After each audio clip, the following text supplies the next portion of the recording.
Take a look around lively old London, buzzing crowds, we sweat and we revel, red-cheeked shouts and songs in the flicker of the gaslight. Eager blighty bursts from the cobblestones, racing, climbing, blooming fertility, born from secret seeds that are scattered in the night time. London is fed upon the meat of the dead. They're one shallow inch below the town. Underground, underground, leave them underground.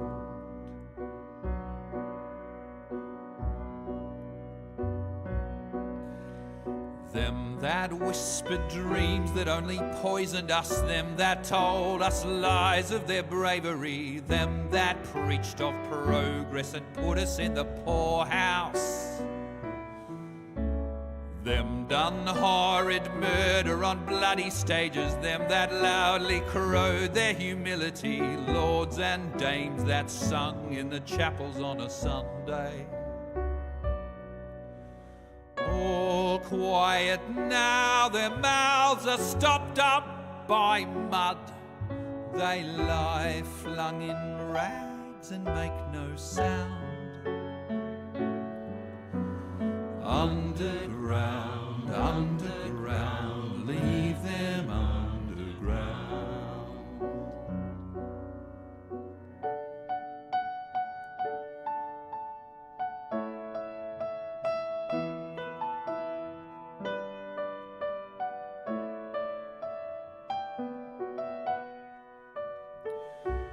Those who fought for something better, those who taught by how they lived, loved ones taken long before their work was done. Underground, underground, leave them underground. Underground, underground, leave them underground. Underground, underground, leave them underground. Underground, underground, leave them underground.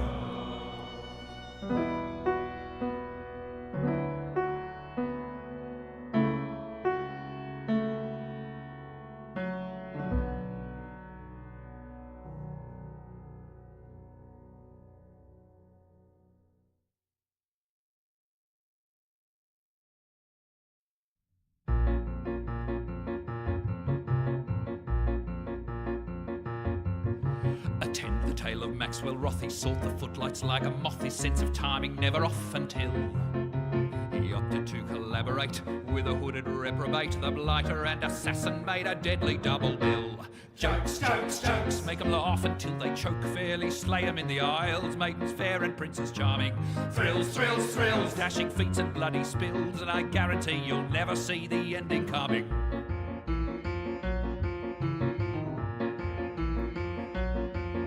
The curtain rose, the scene was set, they danced a murderous duet, and much deserving blood was let up to. I'm vibing! Scene wherein they disagreed on who should live and who should bleed, and Maxwell Rothy then received a very bad review. Jokes, jokes, jokes, and there's daggers and there's cloaks, but behind the scenes the leading players differ on the plot. Laugh, laugh, laugh at the dandy's new red scarf. Now 8 shows a week to Beelzebub is his eternal lot. To all jokes, jokes, jokes, make 'em laugh until they choke, fairly slay 'em in the aisles, mates fair and Princess Charming. 16 Thrills, times thrills, the thrills, detail. dashing feats and bloody spills, and I guarantee you'll never see the ending coming. Hello? Did you see the ending coming? Did you see it coming? Probably not.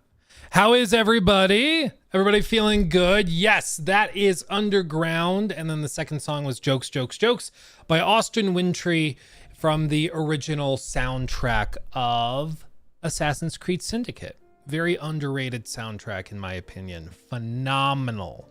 Phenomenal. We are here rocking and rolling. We're going to have a good time today. We should be having our first podcast back with Mr. Joel Raptor later today. It's going to be awesome. And we've actually got a handful of things to go through. So it's going to be busy day.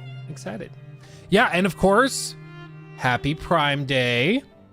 Happy Prime Day. It's a sacred day in this consumerist world of ours.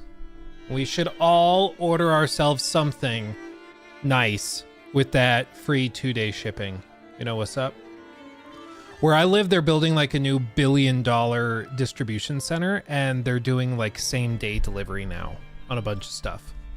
It's like pretty insane. You'll order something like I needed more multivitamins, and I ordered them, and they were here within like 3-4 hours. That's crazy. It's ridiculous. You got some sweatpants? Hell yeah. More Warhammer minis? That's the last thing I need. Don't tell anybody, but I got that 3D printer now.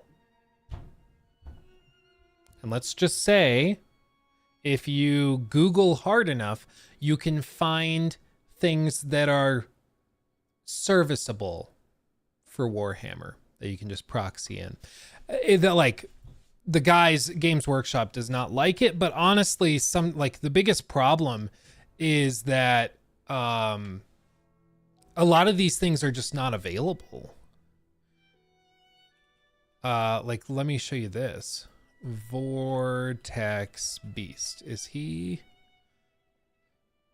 I don't actually know if he's in sale or in stock now. Praise be our Lord and Savior Optimus Prime. He died for our sins till all are one. Happy Prime Day. James Norman is now a member. Praise be to our Lord and Savior Optimus Prime. Praise be. He died for our sins till all are one. Happy Prime Day. Praise be. Praise be, everybody. Praise be. Yeah, Games Workshop's really bad about keeping things in stock, and so you end up with stuff like this, where a single mini, please hold, where a single, there it is. Oop, sometimes it does this. There we go. Where you have a single mini that's like $500. Let me show you what this is, okay? Because this is, like, that's not a crazy model, okay? Like, look at this. That's one of these. Okay? This is a Mutilith Vortex Beast. Focus, damn you. Used in like Thousand Suns, and they're just a very, very good model. For board control, they're tanks. They just do good. And for a while, they were like giga meta. Like you needed at least probably 2 of those in your army to be even slightly competitive, right? And it was really sucky because you couldn't get them anywhere. Like literally nowhere. The only place you could get one is if you spent like $500 on a there we go. If you spend like $500 on something like this. So at that point, I don't blame people for going and finding models to 3D print, because you can buy a 3D printer, the resin, and print 15 of them for less than this price. Now, granted, this is eBay. This is one that somebody's painted, blah, blah, blah. But this is just one example. There's a lot of examples of models and stuff that will go out of availability. And the only way you can get them is by buying them basically from scalpers. And it just sucks. It sucks. So yeah, just 3D print it. Make it easy on yourself. Just 3D print it. Bad at keeping things in stock, but great at adding 30% to the cost every year. Yeah, it reminds me of that old Gabe Newell quote.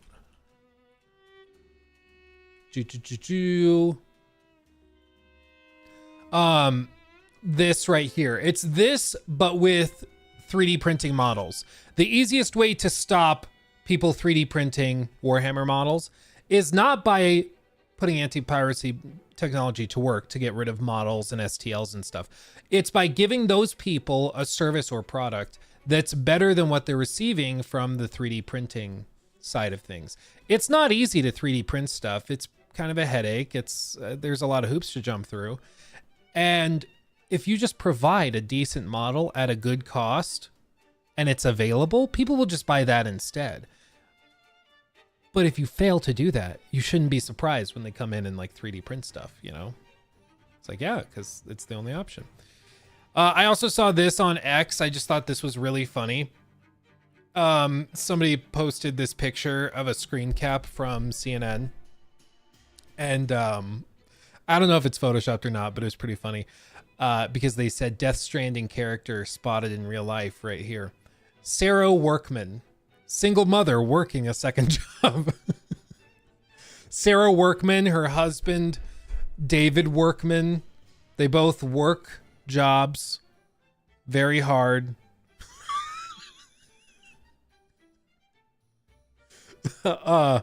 Yeah, and they talked about the would-be assassin tried to kill man. Oh, Kojima, never change. Never change. Anyway. My background is in journalism? No, my background is in finance. I'm one of those guys. It's just outside of frame. But this is my diploma for, it's technically, I need to get like a stand for it. It's technically business administration with a focus in corporate finance. It's like Bachelor's of Science, business administration, corporate finance is the specialization. Yeah, blue eyes, 6'5", finance, trust fund. Yeah, crypto bro. No, I'm one of those finance guys that's so finance that I will scream at you if you ever try to buy anything crypto.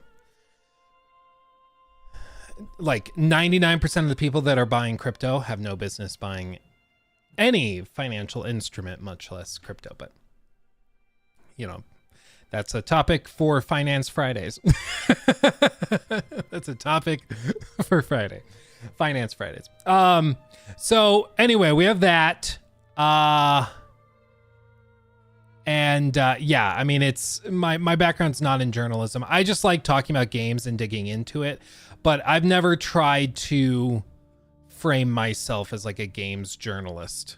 Like I'm just some prick that talks about video games, you know, and if you find the videos interesting, awesome. You know, Luke's a big Dogecoin guy. I don't know. My whole thing with crypto is that it's just like, can I find this article real quick? If not,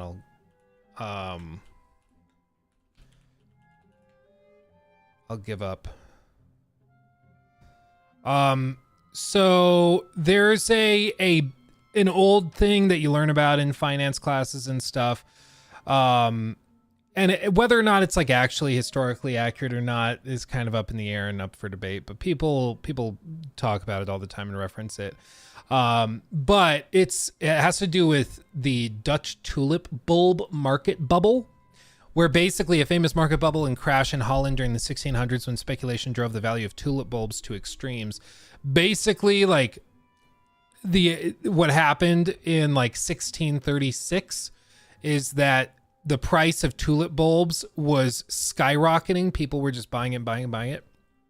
And I mean, you see comparisons here with like crypto and stuff, but it's basically what happens when you have something that is only worth 100 or 200, whatever the currency is, because people have agreed it's worth that. It doesn't have any inherent value, right? It's just a thing that people are willing to pay $200 for because they're willing to pay $200 for it. Same with like crypto. It has scarcity in that there's only a fixed amount of it based on how the blockchain works, but it doesn't generate any revenue. Like, it doesn't generate money for you. It's not a piece of a business that's making money. It's just a thing that everybody's agreed is worth something. And that is not investing. That is speculating. And that's different. That's why if anybody ever tells you to invest in crypto, they've already given you like the biggest red flag, because they don't know what investing means. Like, they just don't understand any of that. And like, what even would be the comparison? It's like if you went to a restaurant and the chef told you, yeah, well, I mean, cooking meat to certain temperatures is it's kind of made up. You don't need to bother with it. You'd be like, excuse me? You're going to cook my chicken to like 90 degrees Fahrenheit instead of 165? I'm going to die tonight, you know? Like, I don't want salmonella. It immediately discredits them. And unfortunately, with a lot of crypto bros, they gamble in crypto and then they occasionally win and occasionally fail catastrophically, but then they don't know how to parse it, you know? Vendetta, thank you for the 1 month. Is now a member. Hey, Luke, are you a fan of the Hitman franchise? I'm looking forward to IO Interactive's origin story of 007. Yeah, the whatever Hitman 3 they recently did, that thing was so crazy. So much variability, so much like depth of mechanics. It was just really, really impressive. So I am also very excited to see what they're doing with the 007 franchise.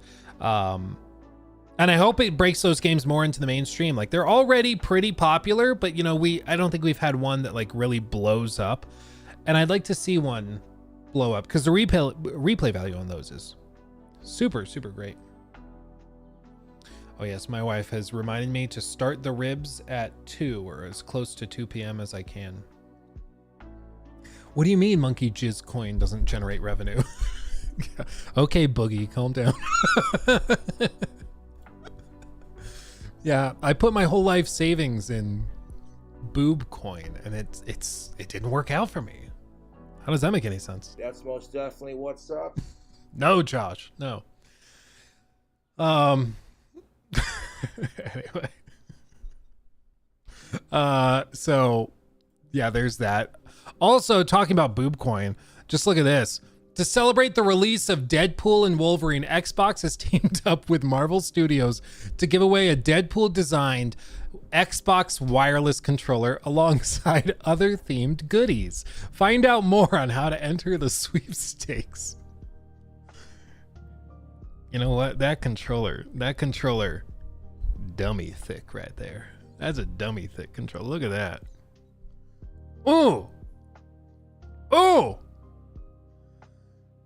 Like, where would your fingers even go? When you're holding this controller, do you like tuck your fingers around the thighs, or do you just stretch them out and go straight for the butt crack? What are you doing? I need everybody to answer this question. I know it's uncomfortable. I know, but it's important that we figure this out. Right in between, you know where the fingers go. The crack for sure. You cup it. I don't know. I mean, I guess it depends on how big your hands are. You seen these hands? Oh man, beige indeed. Straight into the crack. Good, good, good. HR doesn't improve. Thank God. That's how you know you're having fun. Okay. What the hell is this trend? Ugandan kids reenact Trump's 2024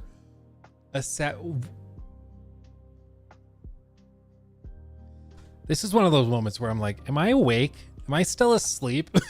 Like, it's so surreal. It's like, what? What? What are we doing? Stop it.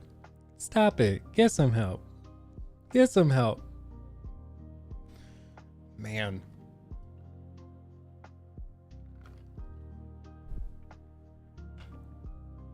Luke, have you heard about the rumors about Black Myth Wukong where they made the bosses stay in phase 1 if you don't get to decrease its health in a certain time frame? I don't really know what that means. Are you Yeah, I don't know. We can ask Jor Raptor on the podcast later because he's played it. So he might actually have some like knowledge on exactly how it works. Anyway, what am I drinking? I made myself a coffee this morning. I made myself an almond latte. It's just whatever syrup, sugar-free syrup that Nikki found that's almond something flavored. And it's pretty good. It's pretty good. I was on Amazon and just heard about butt crack. What? Well, first of all, happy Prime Day. And secondly, yeah, it's a butt crack controller from Xbox. It's pretty great. What should we talk about first? I want to talk about all this stuff, but I think we'll get to that later.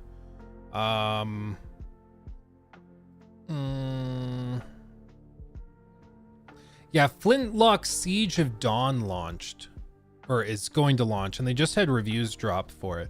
Do you guys remember this one? They announced it, or they showed it off recently at the Xbox showcase, and I've heard like nothing about it. Rather than the more common Souls-like, which I assumed meant it would be more approachable while still retaining many of the genre's core tenets. This is partly true in that it's nowhere near as punishing as From Software's games, but there aren't a lot of other commonalities despite it invoking the Souls name. Sure, Flintlock features bonfire-esque checkpoints, an upgrade resource you need to recover after dying, and an Estus Flask-style healing system. But its approach to combat and traversal feels more akin to something like Star Wars Jedi Survivor than any Dark Souls game. Flintlock feels like a mashup of sensibilities between Souls-like and a more traditional action game, bridging the gap between the two with its own approach. 14 hours, okay.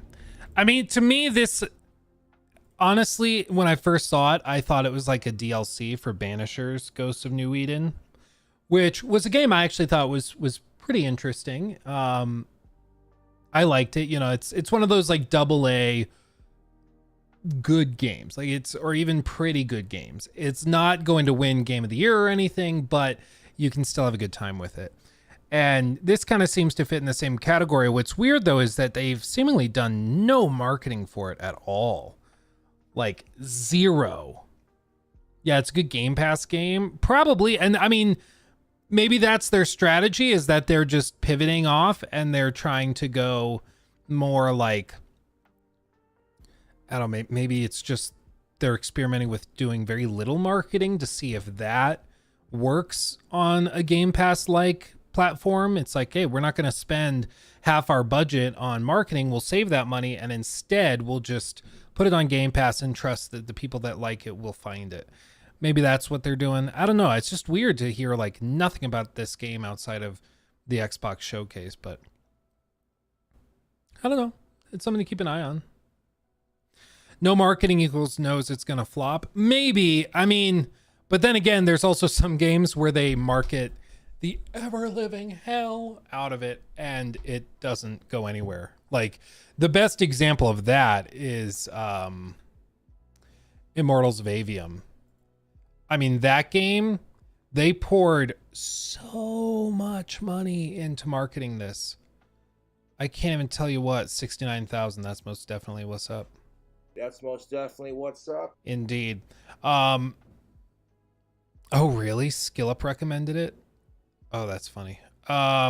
So like they poured so much money into this. They also did like a Mr. Beast collaboration. How to find Mr. Beast in Immortals of Avium. The Beast of Roshan, aka Mr. Beast boss fight. So like they did this thing. And like they spent millions and millions and millions and millions and millions marketing this game, and it just never went anywhere. It just never went anywhere. The SteamDB postings and data for this are pretty sad, honestly. Like nobody's reveling in this. They tried to make a unique game, a novel game that was interesting, but it had an all-time peak on Steam of 750. Like, just literally nobody played it. which is just, but they spent millions. Like they spent 80 million developing it, and then they spent 40 million from EA's original program marketing it. So they spent 40 million marketing that, and it just didn't go anywhere. So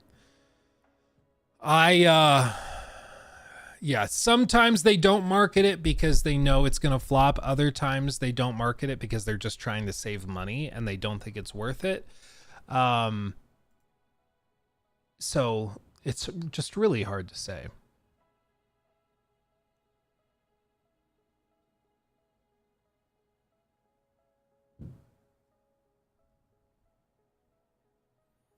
Cody Co. I saw somebody comment something about it. I don't know who that is.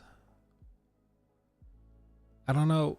Should I know who that is? I don't like somebody like when it like went in the comments, it was like saying something about Cody Co and how heartbroken they were. I was like, I don't know who that is.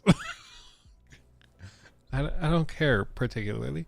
Prime was so nice. This Prime Day, they gave us Suicide Squad for free on Prime Gaming. I did hear about that. Suicide Squad is free during Prime Day. So there's that. Honestly, I paused in a moment of introspection, wondering if that's why season 2 was delayed. I can't think of any other reason they would do it. But what if they intentionally, like they got it on Prime Day for free, and then they decided to delay season 2 so that once people got the game as part of that, they would then get season 2, and maybe that pulls them in. Counter argument to that is that maybe they should have had season 2 launched ready to go for when those people got the game. Maybe. So I think both sides are fair, but I don't know. At the very least, free is a great price. So if you haven't gotten the game yet, then maybe just get it for free, because it can't hurt. I'd love to know what that deal is like. Like, are they getting any kickback, or did they really just give it to Amazon for free? Like, I would love to know how they negotiated it.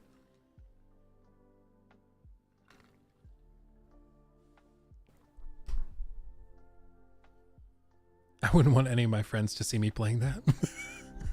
I have a reputation to uphold. Don't you know? Okay, let's talk about this real quick. The huge update to No Man's Sky. Let's talk about this. And then we'll pivot forward, because I got to clip along at a decent pace since we're going to do the podcast today. Okay. News segment. Okay. So there was just an announcement 3 hours ago, as of the time of the filming of this segment, an announcement showing No Man's Sky Worlds. Apparently what this represents is a total overhaul of how No Man's Sky does their procedural tech, which is wild because I didn't even know you could really do that. But let's see what this is before we say anything. Introducing No Man's Sky version 5.0. A complete refresh of the universe. With new technology, new flora and fauna, and new gameplay.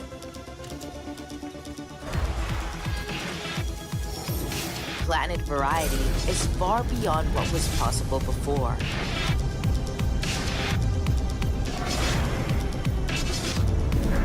Oceans have waves, reflections, and more variety. Planets have wind patterns. Waves are dynamic and react to weather. On the surface of the planet, there are new volumetrics and atmospherics. New cloud tech allows detailed clouds and weather conditions. In storms, waves, wind, and clouds interact for incredible immersion. Jeez. Just that shot alone is already way more interesting than anything that's been in No Man's Sky up until this point. Like, the frustrating thing with No Man's Sky for so long is that all of the planets kind of look the same, but like, oh, this one's blue, this one has green stuff. This actually seems like there's a lot of variability, and that's impressive. New creatures are out there to discover. With a combat-focused expedition,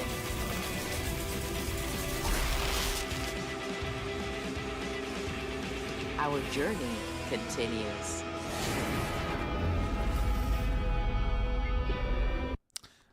Golly, I saw a little side by side. Let me see. No Man's Sky.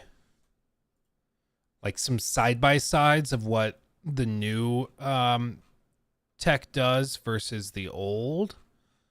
Let me see if I can find that.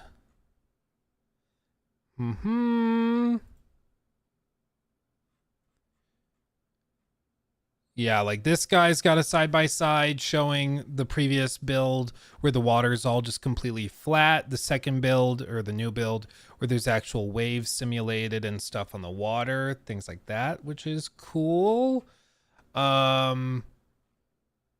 Yeah, new clouds. They've got like floating islands now on some planets, things like that.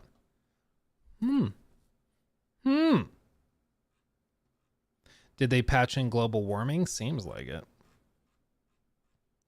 Seems like it.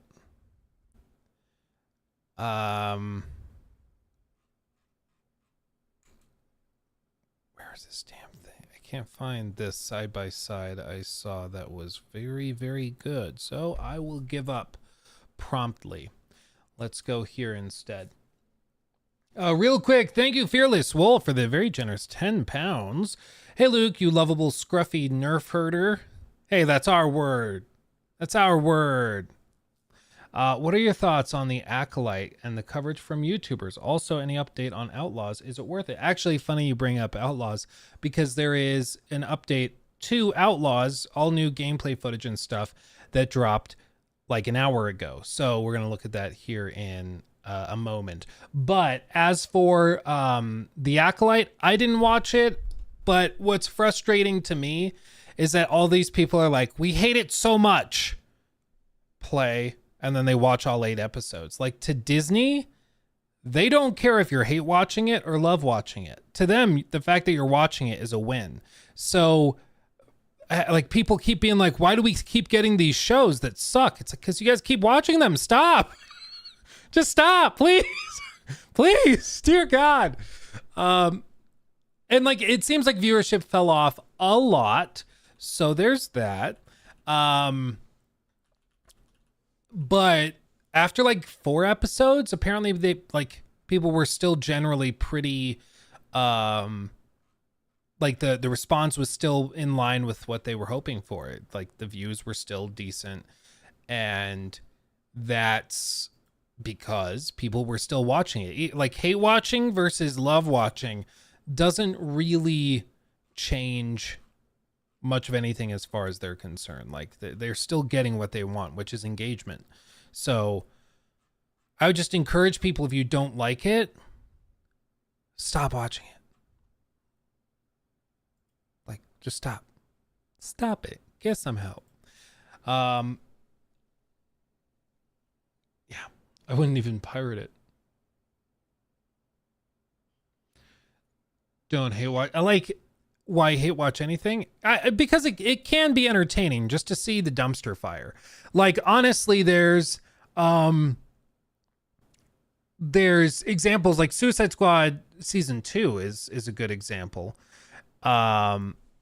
where a lot of people like looking at that dumpster fire, even though they are not themselves, like, you know, playing it or engaging with it. So a lot of people just like to watch the dumpster fire and see how, watch the world burn. But that doesn't necessarily mean that they're going to buy it or they're going to spend money on it or anything like that. So I like, there's this phenomenon in all sorts of things, like whether it's lolcows on YouTube or it's games that are terrible or TV shows or movies that are terrible. And you just want to see it for yourself to see if it really is that bad. But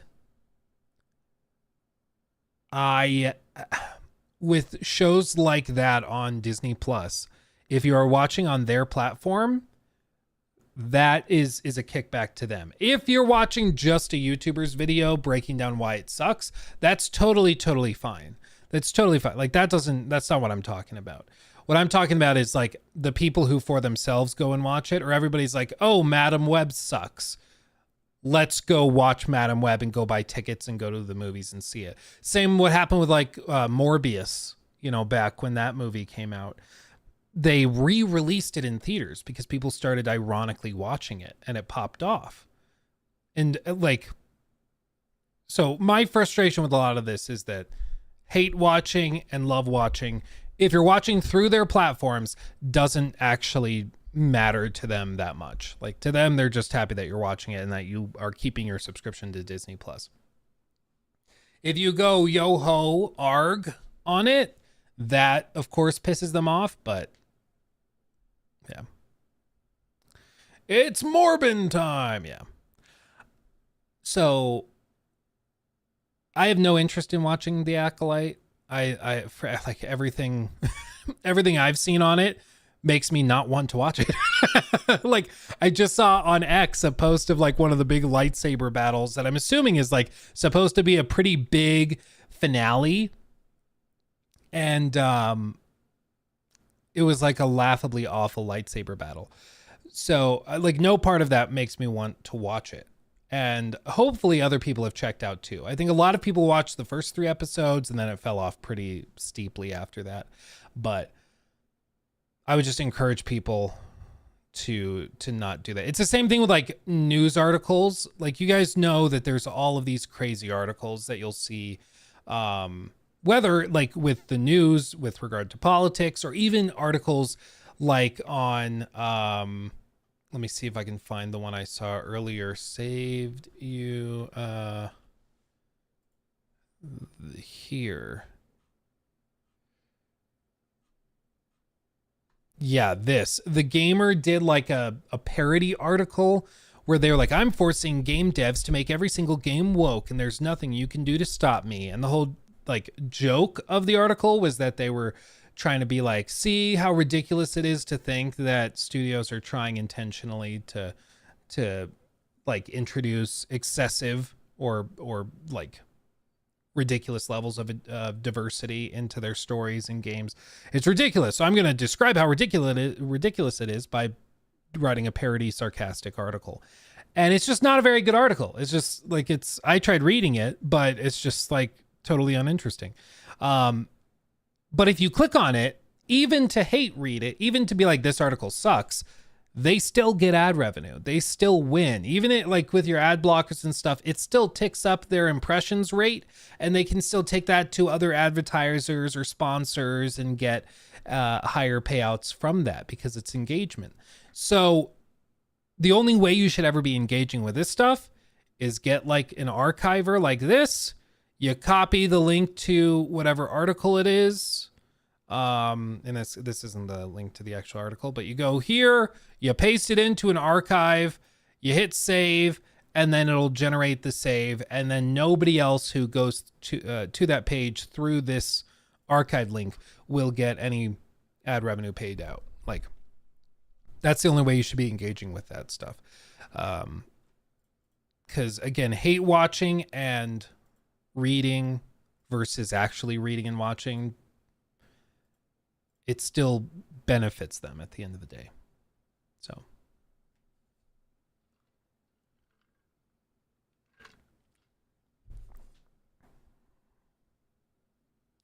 okay.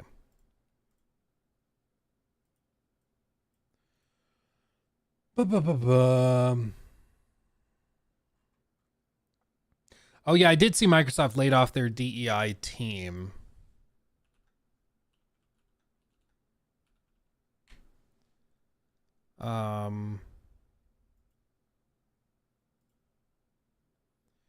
Hold on. This article has like tons of ads and stuff all over it. It's popping up, not letting me read it. Hey, looks like somebody did it. Little cheat for you guys, just so you know, like, don't tell anyone I told you. If you go to an article this thing where it's like, you have to pay us, otherwise you can't read the article. If you just copy this, go to the archive page and then put it in, you can just read it without any of that stuff.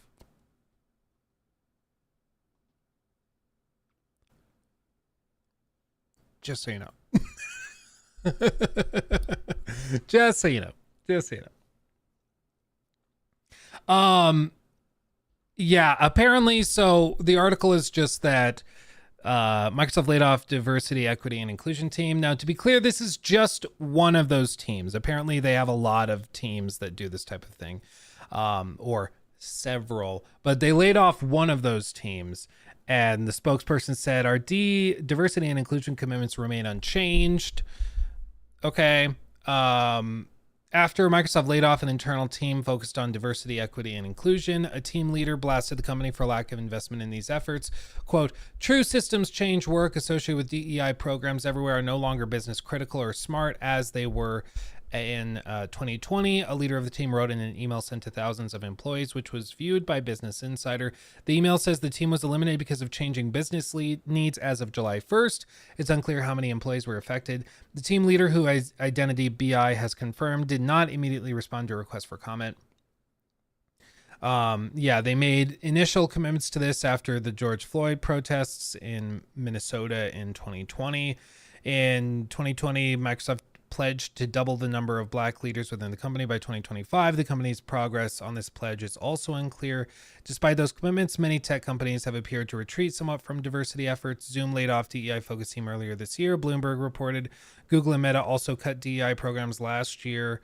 But of course, public facing, they keep saying that, no, we're still totally doing all of that. It's just like, I don't know why anybody's surprised by this. I think I said early last year, I was like, no, like none of these corporations really care about anything other than revenues. Like that's all they care, that's all they care about. So if pushing the DEI stuff helps them in terms of investors and in terms of stock price and those things, then yeah, they'll do it. But the second that it stops being beneficial, they'll stop. Because all they care about, like all corporations are designed to care about is the bottom line. And so the second it's no longer profitable to pursue that stuff, they'll just stop. Which I didn't think was like breaking news or anything. But sure enough, now the day has come where they have seemingly steps aside and they're starting to reevaluate, as have many other tech companies, because it just doesn't seem like it's actually that useful. And a lot of it's tied up, like a lot of people misunderstand BlackRock. Like a lot of people think that BlackRock is some like magical, mystical company, and they're just frankly not. Like BlackRock's big, specifically if you look at them through assets under management. But like if you talk to anybody who like does the BlackRock boogeyman thing, they'll very quickly betray that they don't know what they're talking about. Like they just don't. BlackRock has a market cap of 124 billion. If you look at what they are actually worth, EA is at like 40 billion. Bear in mind, like I think TTWO, yeah, they're 25. Activision Blizzard was 70 roughly $billion. And like, other companies like AMD, I guess they're not on they're in the NASDAQ. AMD has like a significant, like twice the market cap of BlackRock. So yeah, the stock market's taken a beating today, I'll tell you what. Anyway, but with all that, the reason that BlackRock sounds so scary is because of a specific stat called AUM. And with that stat, they're very, very impressive. BlackRock, according to the article I was reading, it's $10.5 trillion of assets. Wow, they basically own the planet. Not really. What they do is they have something called ETFs, specifically the iShares ETFs. And these iShare ETFs are basically just big funds that are used a lot in like investing in retirement accounts, IRAs, things like that. Like a lot of my retirement is tied up in ETFs like the ones that BlackRock creates and manages. And these ETFs are counted in that assets under management stat. And so when people are like, wow, they basically own $10 trillion worth of stuff, it's like, not really. They have this thing they manage that has its hands in a lot of pots and that people have poured money into, and that's traded on the open market, but it's just not the same as if they own $10 trillion worth of stuff. You know, like, it's just not. And I think like every time I've heard somebody get into like the boogeyman of BlackRock, they pretty quickly reveal they don't know hardly anything about finance. And then it's like, you know, I can't take it as seriously. Like they clearly try to put their hand on the scale and push for certain things that the leadership wants. Nobody's denying that. But are they some sort of big mover and shaker that controls the world? Absolutely not. Like, no, they're just not.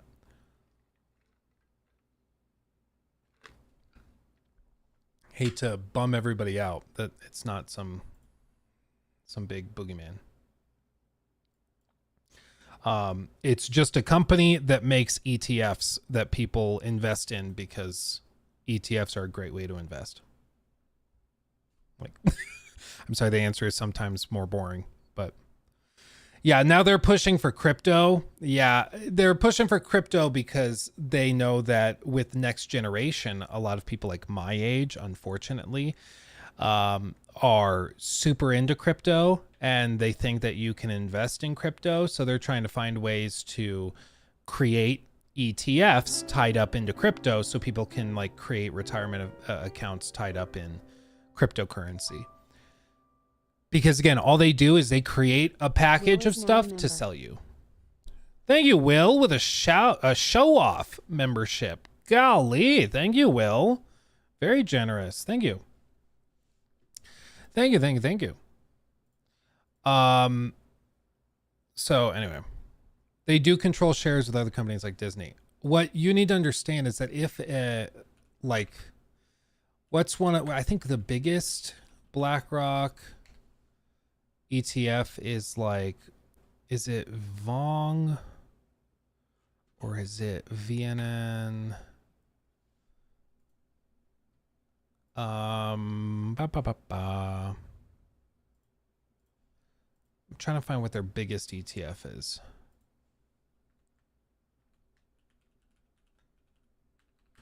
Largest funds. Active equity funds.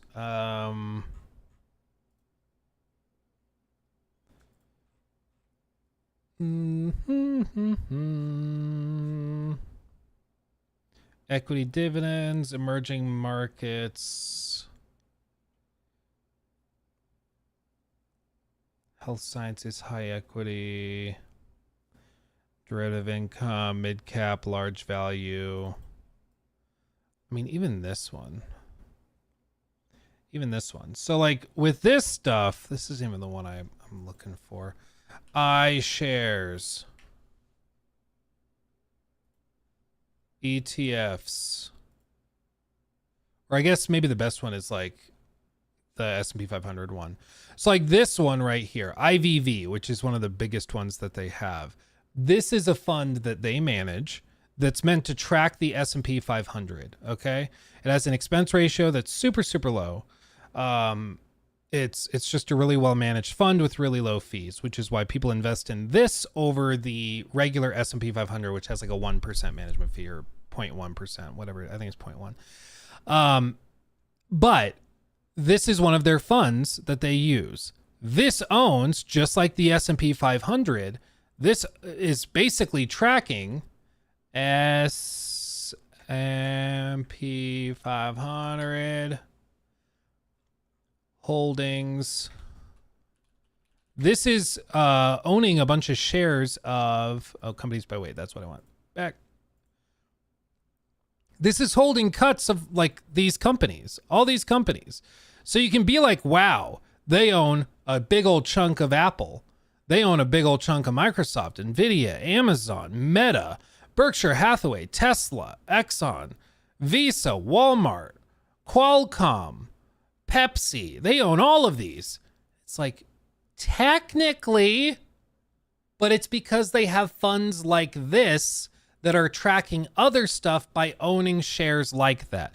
So it's just like, again, the more you whittle it down, like you can say, well, they own shares of this company, so they therefore control them. And it's like, no, they have funds that are holding parts of those companies, but it's a fund, like it just, I can try to explain this 1,000 ways till sundown, and it's just, if it's not understood, it's just not understood. A fund is not the same as an individual investor owning something. It's just not. And if you're like struggling to understand that, there's some videos on YouTube you can look at on how ETFs work and things like that. But still. So what was I talking about? Anyway, Astromath, thank you, my friend. Thank you, my friend. Okay, let's finish this. Let's hear the one and only Sean Murray talk about No Man's Sky stuff real quick, and then we'll pivot off into other stuff because we're getting distracted. Okay, pivoting, shifting forward. Beep, beep, boop.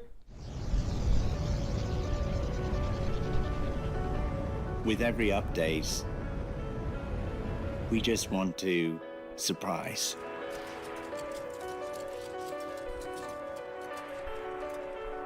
New worlds.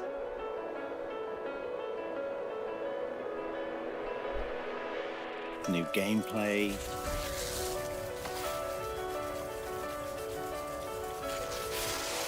New technology. We're 8 years in now, and we still just want to do really big things.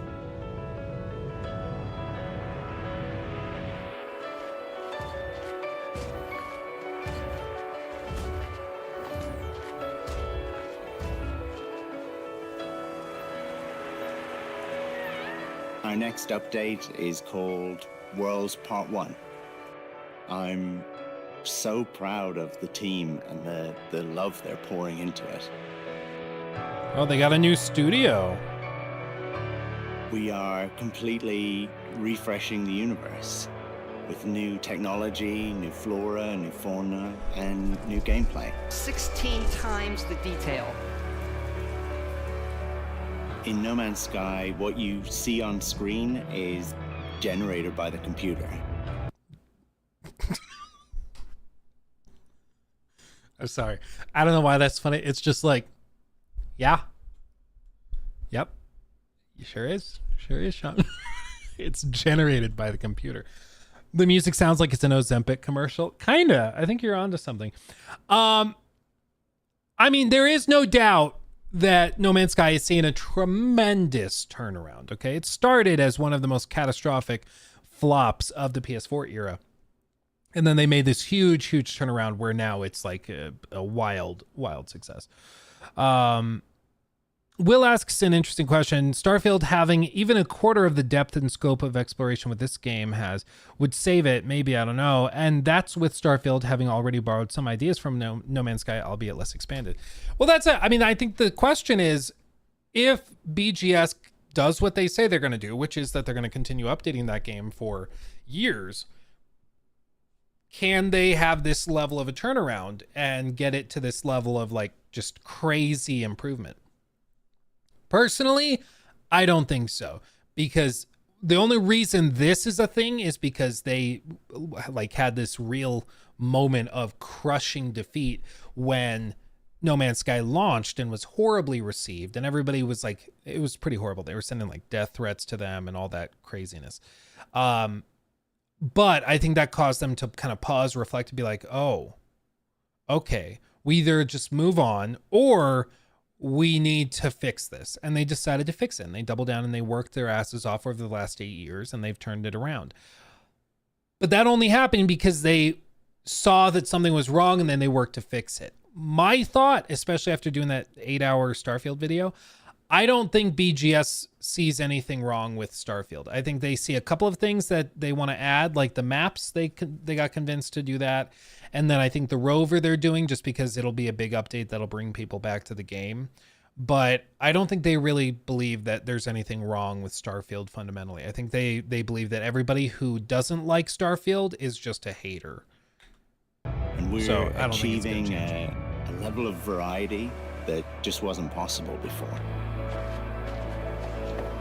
When we started No Man's Sky, I wanted people to feel like they had stepped into the cover of a science fiction novel.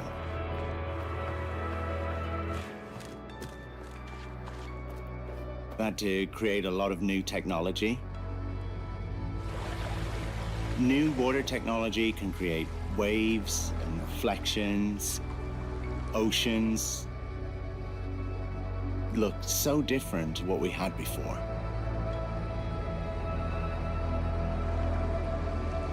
Ocean planets feel completely new, and ships can now land on water. 6 months ago, we announced Light No Fire. It's this crazy, ambitious game. Yeah, we'll look at that too. And we've been working on it for years, and we've learned so many things. And it feels like we're almost bringing this technology back from the future. Planets have wind patterns, waves are dynamic, and they react to the weather. Oh, My favorite thing in the game might just be flying through the clouds and out into space. I will say the one thing about all of this is I'm still left trying to figure out what the loop is. I've tried to get into No Man's Sky like 15,000 times, and every time I try, it's like, okay, this is cool, but what am I doing that makes it fun? And maybe I just need to play with other people. Maybe I need to, I don't know, look up guides or something. One person on stream like a year ago when we tried it was like, Luke, you just have to put like 80-ish hours in and then it really clicks. And I was like, bro, I don't have 80 hours to put into something to maybe have it click. Like, to me, 80 hours to maybe start liking it is just not like, I just can't do that, man. I just can't. Props to you if you can do that. But for me, I'll give a game, like, realistically, what will I give a game? I think it depends on the type of game or who's made it and stuff. Because if it's a totally unknown developer, I'm probably less forgiving. But if it's from like an accomplished studio, I might have more time that I'm willing to give it. But typically, like, after an hour or two, if I'm not liking it, I'm not going to keep playing it. Like, after an hour, I feel like I've given it a good chance. And if the game takes more than an hour to get good, I feel like that's not my fault. Like, at that point, you're just asking me to trust you that it'll eventually get good. I have no doubt that for a lot of people, No Man's Sky is awesome. Clearly, like, this stuff looks really cool, and I'd like to be able to play these late game type of saves and see what the game has to offer in the late game side of things.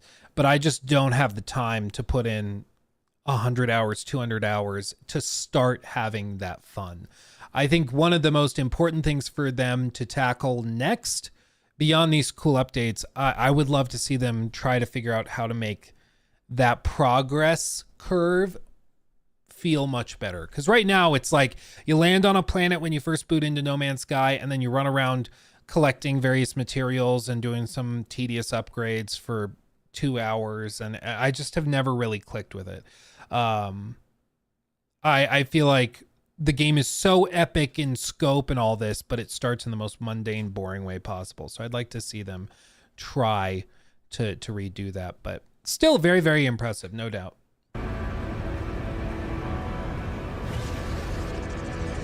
clouds for seamless us are a transition. unique challenge, right? You can see them from space, you can fly through them, you know, you can land on a planet and look up at the sky.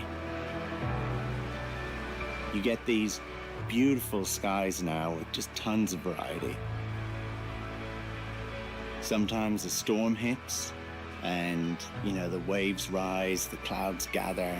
You've got the atmospherics, the wind, all this technology comes together all at once, and there's nothing like it. And again, that's very impressive. I just want to know how it makes like the game more fun, because like a lot of people kind of like Sean that are really good at getting people excited for the tech.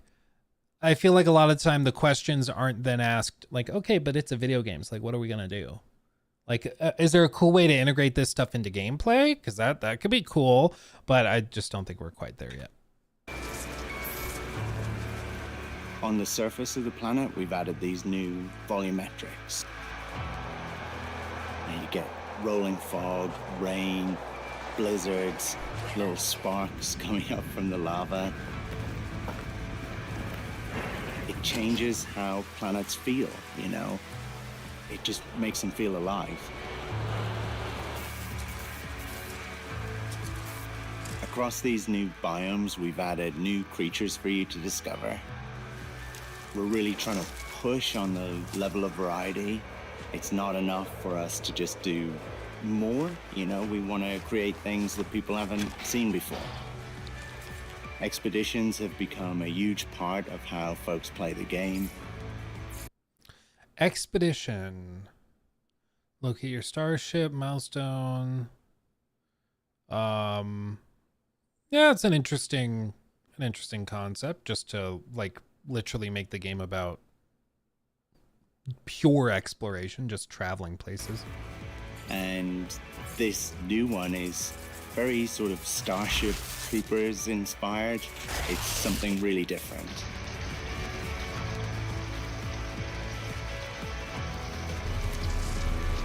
It takes you on a tour of some of these cool new planets that we've added.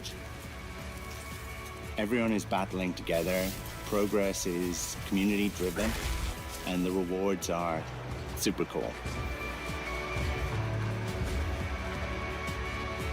Something I love is to browse the screenshots that people share with us.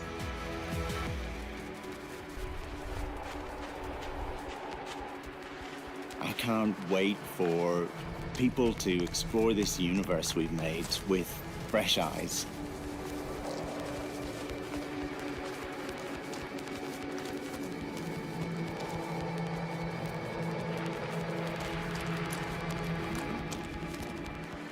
The update is called Worlds Part 1 because I guess there's much more to come.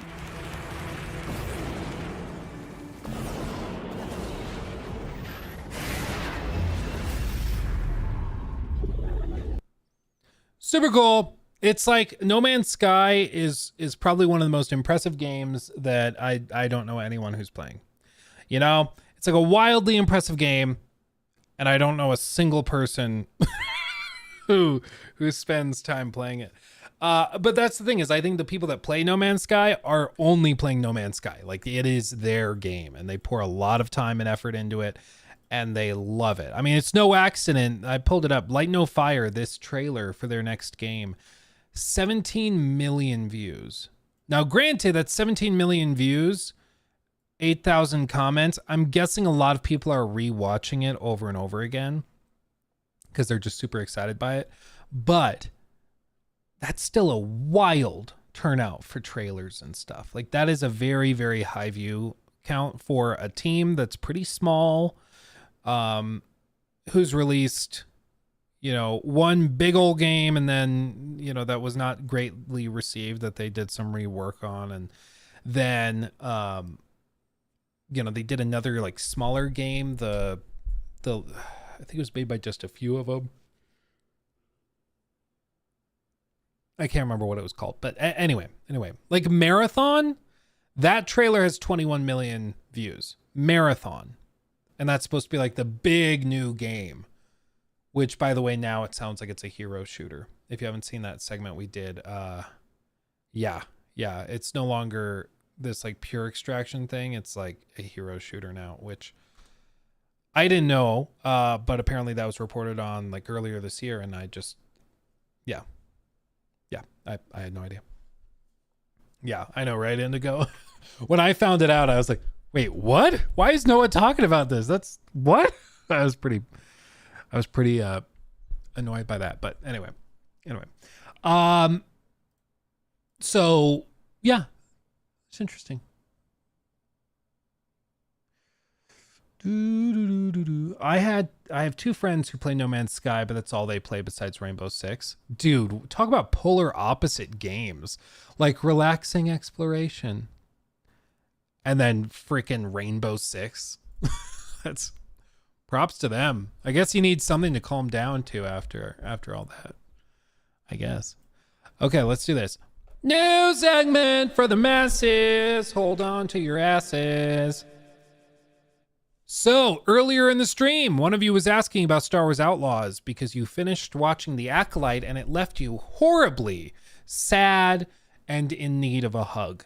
Well, just this morning, like 2 hours ago, we got 10 more minutes of exclusive gameplay for Star Wars Outlaws. Stuff that I've not seen before. I don't think anybody's ever seen before. I've not played this. I've no experience with it, so this is going to be fresh for everybody. But it's apparently fresh gameplay. I think on Tatooine, maybe? Wars Outlaws. We'll be diving deep into Massive Entertainment's open world adventure into a galaxy far, far away throughout July, with new behind the scenes looks and features. We've already explored how Massive brought the cinematic spectacle of Star Wars into an open galaxy setting, and now we're thrilled to bring you a full mission of exclusive gameplay. Taking place on the classic desert planet of Tatooine, this expert mission takes Kate on a journey involving a Jawa and a Sarlacc pit as she journeys from the sand to the stars. Enjoy. Okay. Some fresh gameplay. Now, full disclosure, I have played this.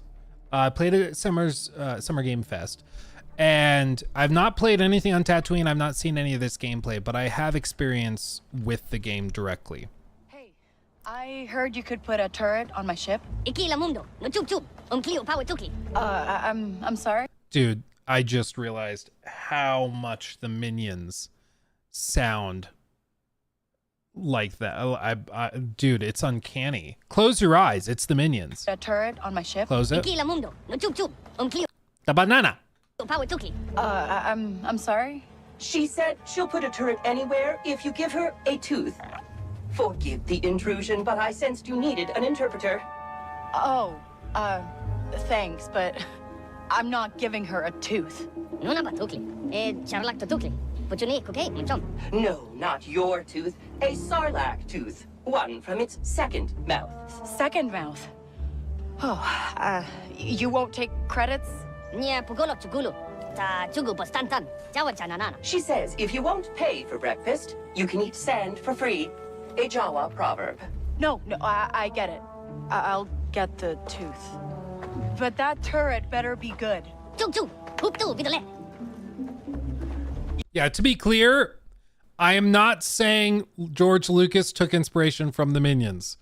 Timeline's important here. Okay?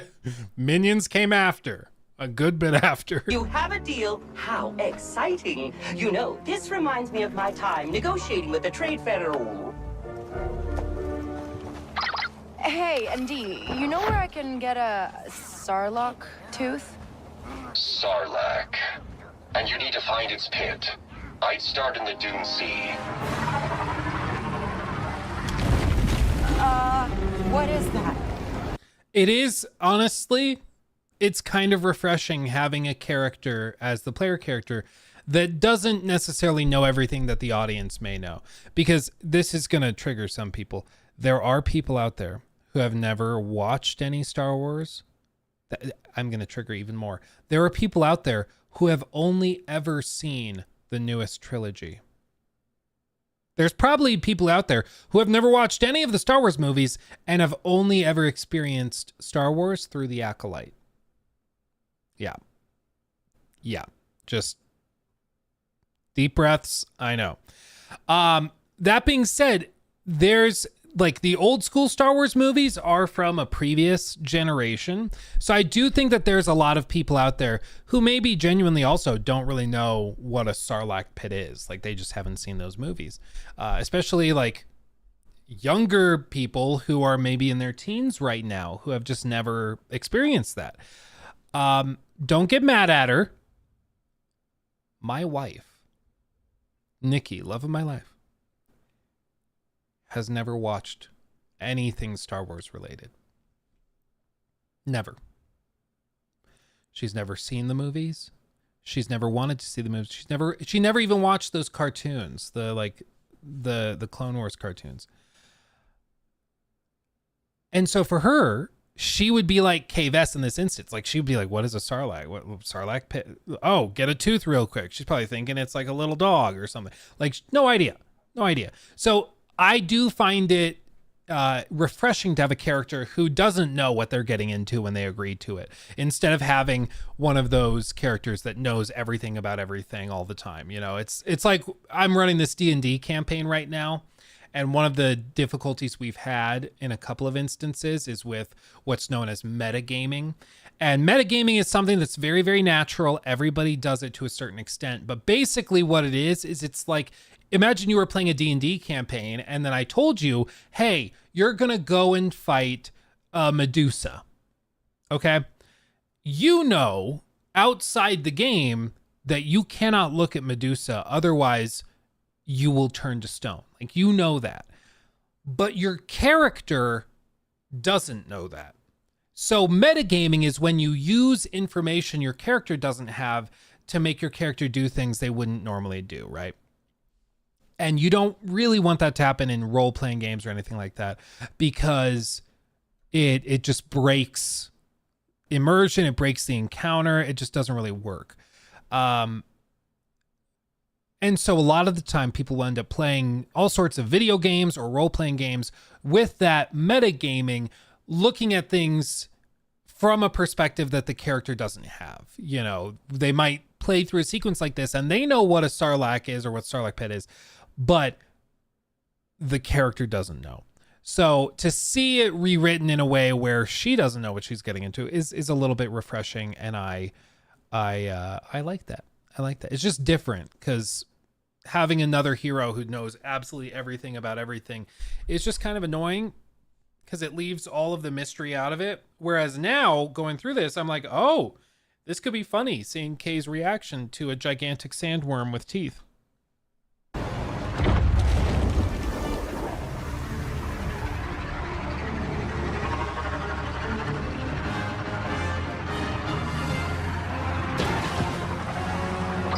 Stay sharp, Kay. A pristine Sarlacc tooth is worth a lot on the black market. You saying I'll have competition? Dead Sarlaccs get scavenged fast. Anyone else looking for a tooth won't be coming alone. I will say, I think this is a console build, because when I played the game on PC, I think it like some of the post-processing effects, some of the like sand effects and stuff, shadows and stuff were a little bit sharper. I feel like this was a console build that we're seeing here.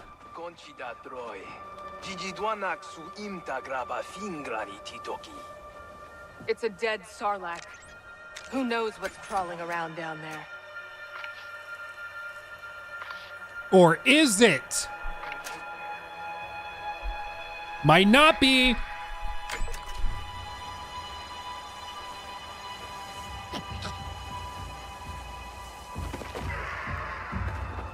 We're going to index.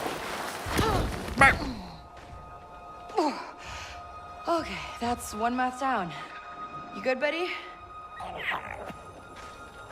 Real talk. If this were a real thing and you could go into the mouth, like imagine this is like a tourist event. Would you go into the mouth of a Sarlacc? If it were dead and it was like a tourist trap, would you do that? Literal tourist trap. I'm not so sure. Even if I knew it was dead, I don't think I would. They did. They have yet to confirm that it works. Absolutely. Okay. Well, you keep an eye on that. I've got to find a way down to the bottom of this pit. I'm just like, how valuable would that Sarlacc tooth have to be for me to go in there? Because even if they're like, oh no, it's dead. Like, are you certain? Are you 1,000% certain? Because So many dead things in this dead thing. I'm just waiting for it to move.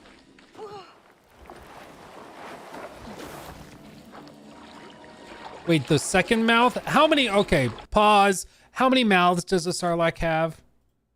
I'm going to look up Sarlacc full body diagram. Okay, other people have Googled this too. Oh, dude. What? What?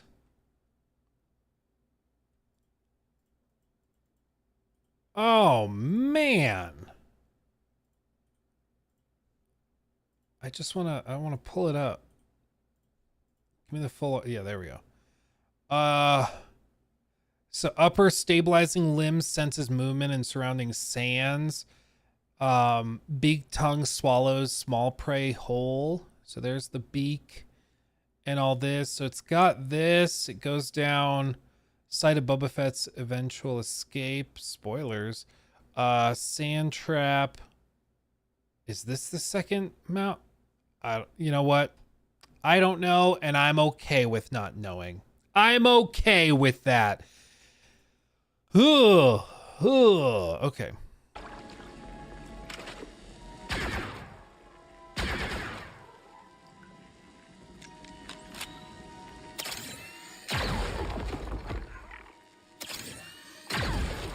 Well, that worked.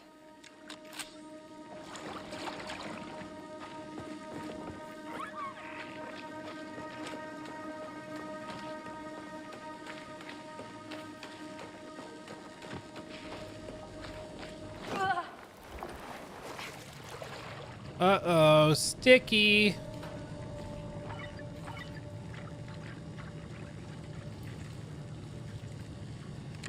What do you see?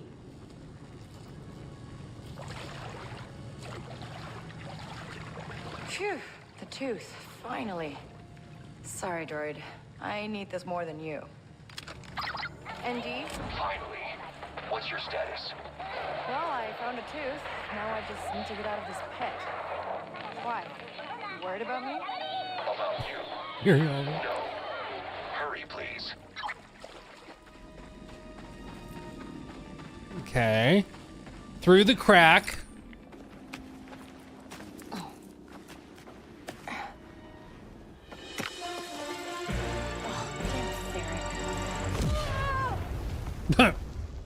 See those, like that smoke effect?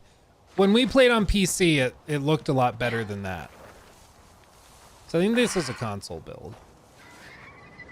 They stole your tooth. Hey, come back here. That's my tooth.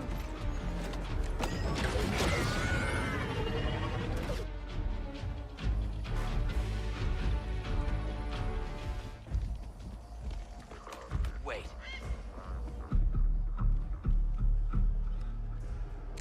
All right, Nix. Go get him.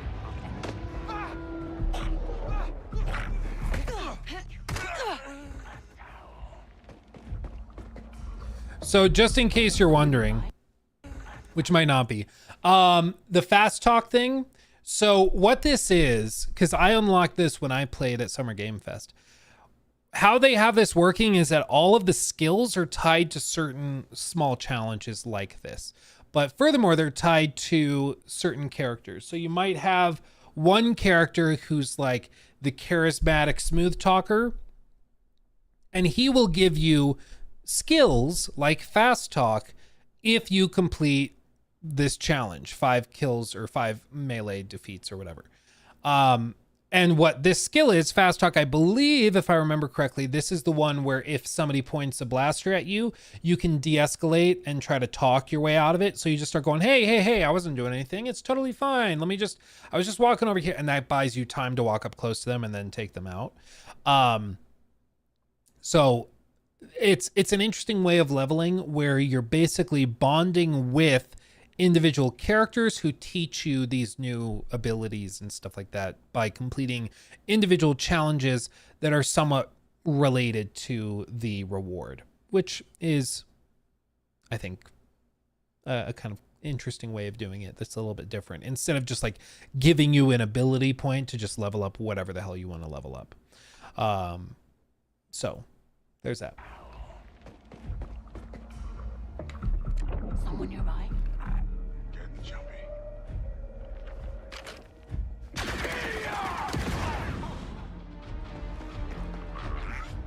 All this for a tooth.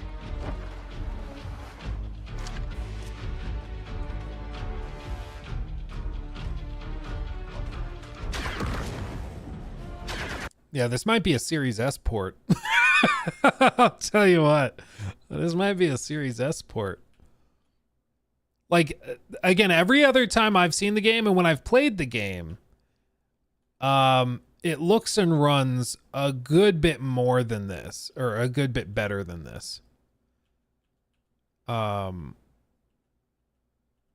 I have to just think that it's these secondary effects. It's like the smoke and fire and explosions that don't look very good. But when I've played the game in person, it looks way better than this and runs way smoother. So I think this is probably just an unfortunate Xbox port problem.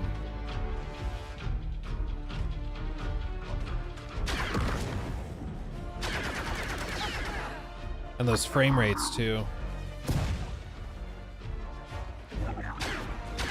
They're headed for us. Oh, got the tooth. I should get out of here.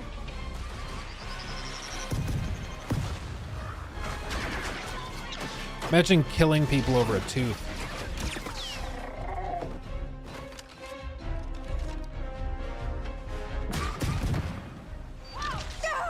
You think you can take me? Come on. Going loud. Oh!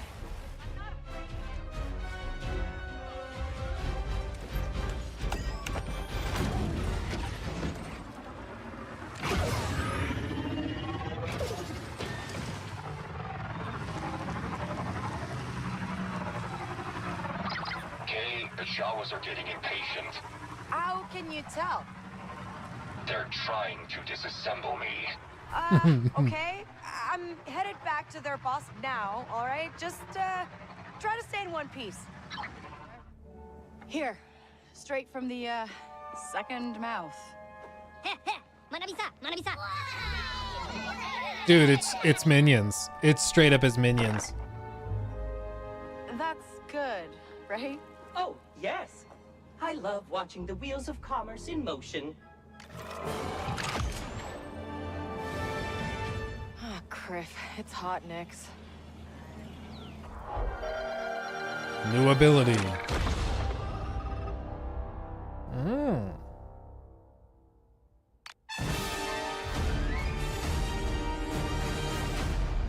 So this is one of those things where like now the Jawas can help you and they can get you all these level ups. Looks like they can level up your stim.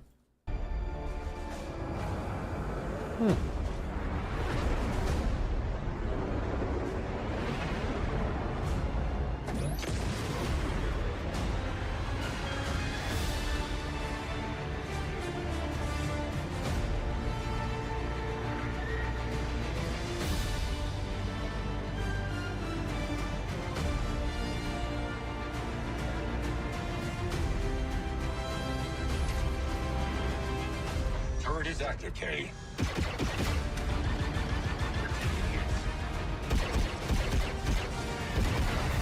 That's nifty. We'll have more exclusive looks at Star Wars Outlaws for you throughout July. And for everything else, stick with IGN. Except for Black Myth Wukong. Frankly, we can't be trusted on that one. Sorry. I think it looks pretty good. We'll see. I mean, the Xbox port, I'm a little bit on. but we'll see. Maybe that was just like a Series S or something. We'll see what that's like. But yeah, I think it looks good. And I mean, I think generally I'm just more, I'm honestly just generally really optimistic towards Star Wars Outlaws, partially because I've actually played it. So I have reason to like point to and be like, hey, this is pretty impressive. But with some of this other stuff like Assassin's Creed Shadows or other games like that, I'm a little bit more suspicious of some of the stuff I've seen, or I'm just not that excited by it. But this at least I think looks pretty interesting. So yeah, Massive knows what they're doing. Massive is good. And I'll tell you what, I spoke to some of the guys that worked on Avatar who then moved on and started working on this. And let's just, I don't want to throw anybody under the bus or anything, but let's just say they are much more excited. You can tell just by talking to them. They're much more excited about this project than they were for Avatar. It seems like a lot of people are very excited about this. So yeah, I'm interested. No, honestly, you should. The only time I think pre-ordering would ever possibly make sense for someone is if they want the statue and they're willing to pay for the statue regardless. So like the Mesmer statue for Shadow of the Air Tree, I pre-ordered the collector's edition so I could get that. Because if you don't pre-order it, you don't get the statue unless you want to pay $1,000 on eBay for it. So I wanted the statue. I was willing to buy the statue separate. Happens to come with a game. That's, I view it basically as you are ordering the statue and it happens to come with the game. You know, Avatar came out and the first DLC just came out for it too. I saw Joe Raptor was streaming it. Like yesterday, I think. So, yeah. Sure did. I can't talk. You want to know what also sure did come out? News segment. The Witcher 3. I have been playing a good amount of The Witcher 3. I just did the video on the main channel trying The Witcher 3 again with a character creator. Recommend you go check that out because a modder did some great work on that. But I wanted to think back and I was like, Witcher 3, one of my favorite games ever. A lot of these games that are, have been announced ahead of time, they end up looking a good bit different. So I was like, I wonder what The Witcher 3 looked like when it first came out. Look at this. This is the original debut gameplay trailer. Okay, so this isn't the cinematic reveal. This isn't anything like that. This is the debut gameplay trailer. This was uploaded June 10th of 2013. Okay, 2013. 11 years ago. And this is what the game looked like. Now, again, this is a gameplay trailer. And we all know what The Witcher 3 looked like when it came out. And we know what the game looks like now and all of that. And this is the gameplay trailer. Immediately, it looks a good bit different. These fire effects wouldn't end up actually being with the game when it would come out. These would be toned down a lot. So these were altered heavily. This is back to the cinematic trailer that we saw. But then they're going to cut back to gameplay. Now, this Geralt model looks much closer to The Witcher 2 that they did. So they did some like total rework of his model in the year and a half after this trailer came out. Like they redid a lot of this. And I don't know why. I would love to know why. But they redid a lot of this back in the day. Could only follow his heart. Follow his heart. Oh, the music. Like the NPCs look the same. And a lot of the environments look about on par. But honestly, Geralt in this trailer, I think looks worse. I think a lot of this was generally improved. Shots like this you don't actually see hardly ever in The Witcher 3 because the map is so flat, and part of the reason they did that was so sight lines wouldn't be too crazy long, so the engine wouldn't struggle too much with it. It's why there's so much like forest everywhere you go. You can't really see more than 100 feet in front of you until you get to like Skellige, and then there's some areas where it opens up, but generally it's very, very flat. But you see they're opening this up, multi-region open world. That's one of my main like bucket list, not even bucket list, one of my wish list items for whatever The Witcher 4 looks like, is that we get the true open world where there aren't any zones, there's no loading between zones, it's just totally open. And after Cyberpunk, I think we do get that. But look at this. Again, fire effects were totally redone before launch. Geralt it's like this stuff, very recognizable. I think they did a lot of post-processing in this trailer with like depth of field. You can see off in the distance, the cliffs are super blurred out. Same with the buildings in the distance. That didn't really end up being a thing in the final release. I don't believe they had the depth of field cranked anywhere near that high in the final retail version, and certainly not on console. There's also this like color palette shift where they were doing this. It's almost like a 2008 color filter where everything's just kind of yellowish green. And again, The Witcher 2 had that same vibe, but The Witcher 3 ended up getting rid of that and leaning into much more vibrant color, much brighter, much more lively. And I like the final look of The Witcher 3 much more than like this. This is very, very flat and just kind of lifeless. I love the vibrancy of the final port or the final release. Some of this stuff, a crowning achievement of the RPG genre. Oh, hey, girl. Yeah, look at that. Just so much. Yeah, I mean, the best thing you can say about it is that it looks like The Witcher 2.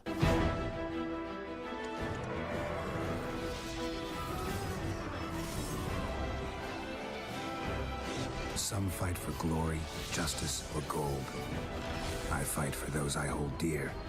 I'm Geralt of Rivia, the Witcher.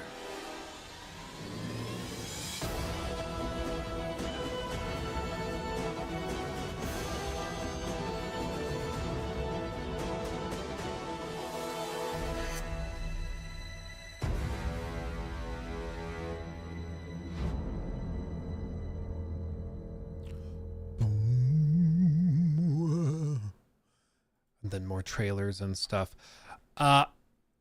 And then when we would eventually get the game, of course, people ate it up. People loved it. But one of the things that also is forgotten about the launch of The Witcher 3 was how buggy it was. Like, it was very, very, very buggy back in the day when it first dropped. And let me see if I can find like an OG post about it. Let's see. Roto looks like he did a compilation.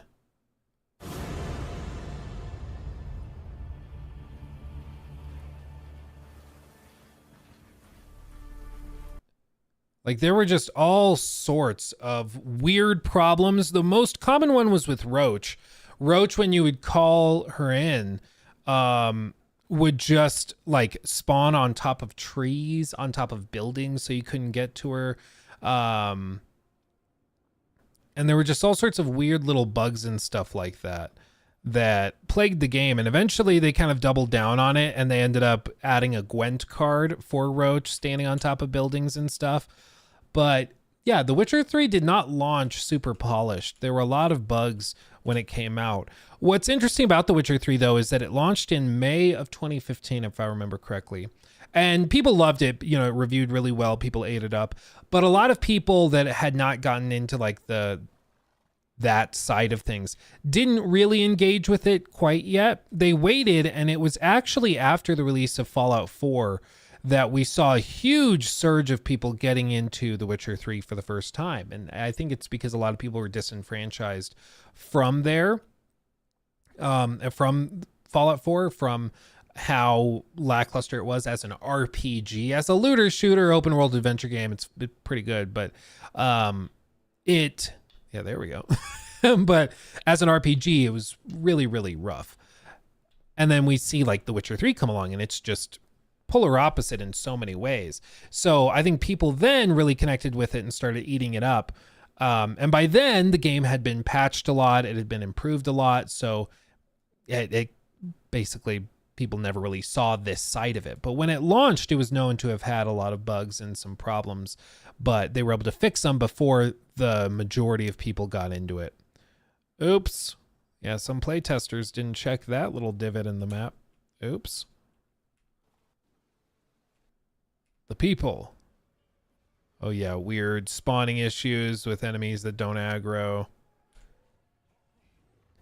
Even just when I was playing the other night, I ran into an issue where where certain enemies couldn't be dropped below max health. Like you could do whatever you wanted to them and they would just never take damage. Chopping away, chopping away.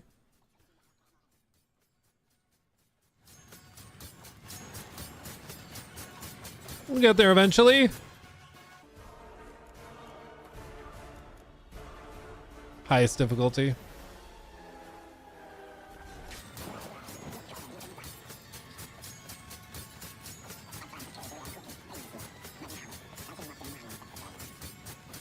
We'll get there eventually. Yeah, by the way, if you're ever going to play The Witcher 3, play it on Death March. It's so much better.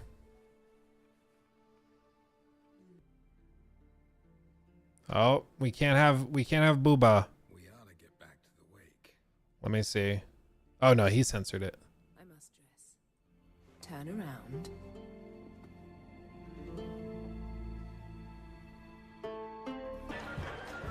Oh, she never got dressed. Asked about you. We went out. Oops.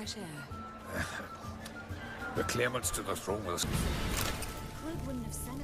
That's at least kind of a funny one. I'll just thick with pungent oils. Guessing it'll do wonders for my complexion. Even like 2 nights ago I was playing and I ran into a bug where Ciri in the flashbacks, her arm got stuck at like 45 degrees by default. So this is where her starting position was for all of her animations. And so she would like point to something in front of her and then her arm would clip into her face because this is where it was starting. It thought her arm was straight, but it was actually like this. So everywhere she moved after that was off. And like that was just the other night. And so there's still occasionally some hiccups that you run into and things like that. But that's why looking back at it, it's like, oh yeah, Cyberpunk's issues, I guess, could have been foreseen because they had a history of releasing pretty buggy stuff, but we just all kind of collectively forgot about it. Is there an opposite of the Mandela effect? Is there like an inverse of that where something definitely happened, but everybody's convinced that it didn't? Is that a thing? Does anybody know? Because that seems to happen a lot with like BGS games. It happens a lot with a lot of these games that have red flags all over the place. You know, is that just the Mandela effect? It's the same thing. It's just denial. I guess you could say it's when a group of people share a common memory of something that didn't happen. But I guess this common memory would be that it released well and polished when it actually released buggy and broken. So I guess so. I guess it is the damn Mela effect. Oh man. Yeah, you can still see people. Yeah, I wonder why The Witcher 3 got a pass, but never Cyberpunk. My best guess is hype it got for years and years and many delays. People were making expected polished game, but knowing about the crunch time. Part of it is, for one, the PS4 and Xbox One ports were like criminally bad. They were straight up unplayable and they were hidden from the public. So I think that that's a big part of it. Secondly, I think there was an issue with The Witcher 3. There were lots of bugs, but a lot of them were fixed by the time the majority of people played it. In like 2015, late 2015 to early 2016 is when the biggest surge of people hit it. So I think it's a mixture of things. This is still a bug. Yeah. There are also, just in case anybody goes back and tries to play The Witcher 3, NVIDIA Hairworks causes the game to crash randomly when interacting with your inventory. I was bashing my head up against the wall because I kept trying to put on a new armor set last night. And I was like, why does the game keep crashing? It kept crashing back to the desktop every time I tried to put it on. And it turned out it was because I had NVIDIA Hairworks on. And that apparently just breaks the game. It just can't handle it. So something to keep in mind. Hairworks breaks the game. Okay.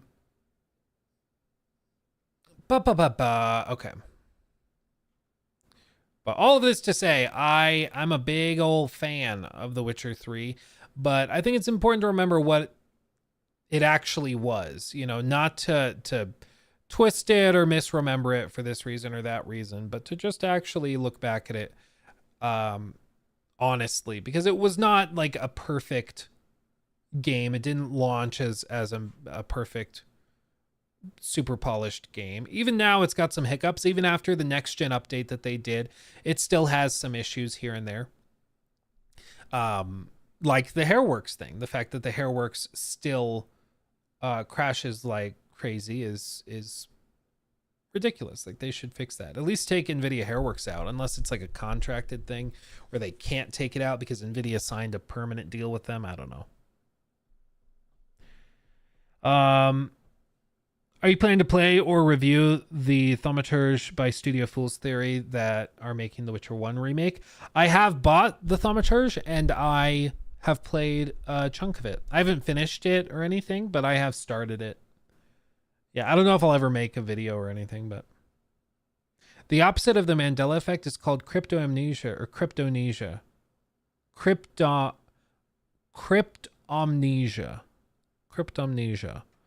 Oh. Cryptomnesia. Interesting. So that's the opposite. Now we know. The more you know. I did a recent playthrough on The Witcher 3, and what I do to balance the game leveling, I start a new game on Heart and Stone, and then max my character with console commands, and then I start New Game Plus. I can see that making things interesting. I will say, like, the whole reason I encourage everybody to go through on frickin' on Death March is because when you go through on Death March, it kind of forces you to engage with all of the like oils, all of the potion crafting, all that stuff. I was talking to a friend of mine that went through all of The Witcher 3 without like any potions at all. He's like, yeah, I used food for healing and stuff. It was tough, but yeah, playing on normal, it wasn't that big of a deal. Well, especially once you upgrade Quen, like it's not that big of a deal. I was like, Jesus, dude. Imagine going through all of The Witcher 3 without like using Swallow at all, without using like anything. Like, it's crazy. It's ridiculous. So I highly recommend you play on Death March, because Death March will force you to engage with every system, and by engaging with every system, I think you'll have a lot more fun. So that's what I would recommend.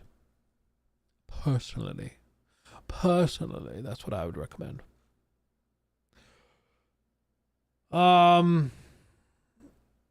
You just described me. Oops. Okay, hold on.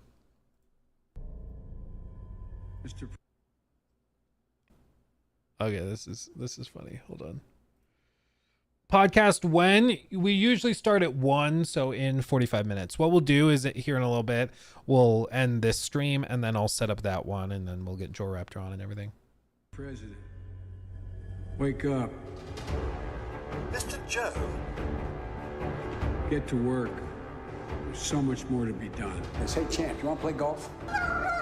Go get the golf club. Just remember, no 1830. God bless the wall.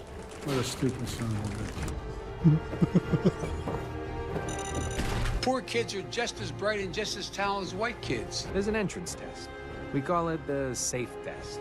Why the hell would I take a test? Everyone's got to take it. Come on, man. I am your son. A damn liar, man. That's not true.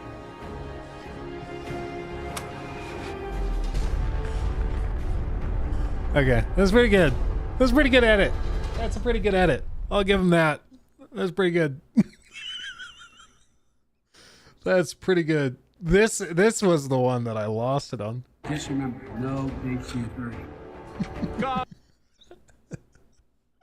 Dude, I forgot about all those clips of him like getting really weirdly close to kids. I forgot about that. Oh man, that's pretty good. That's pretty good.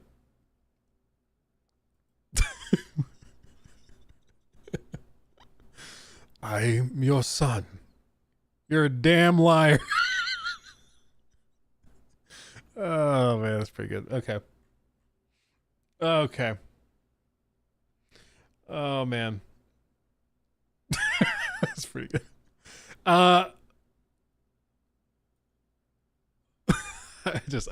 I've totally lost my train of thought now. I don't even know what I was gonna do. That's pretty funny. That's pretty funny. Oh golly. Anywho, we need more. Imagine if they did something where like every presidential candidate got ported into like Mortal Kombat or into like Injustice or various video games. That could be pretty funny. Imagine like a Joe Biden and Trump skin in Fortnite or something.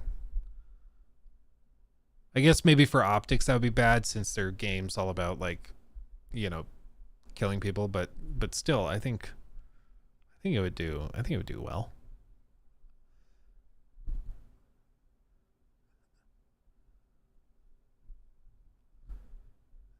Dude, I played Nuka World like when I was sick at one point, and it's such a blur to me. Like so many parts of it are just like, wait, was that real or was that like a fever-induced hallucination?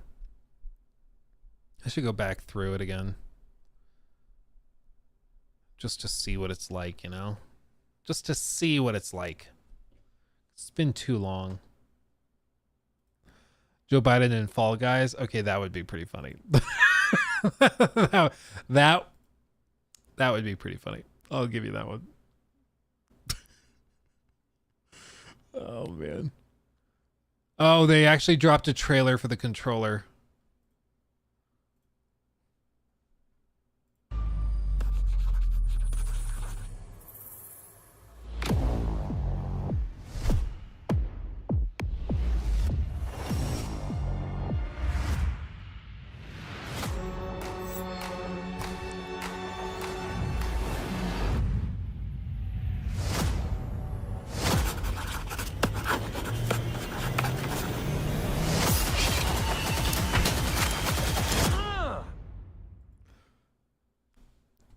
Well, there you go. Yeah, Dems is some high def cheeks right there. That's okay. Oh, Nobody Wants to Die is also coming out. I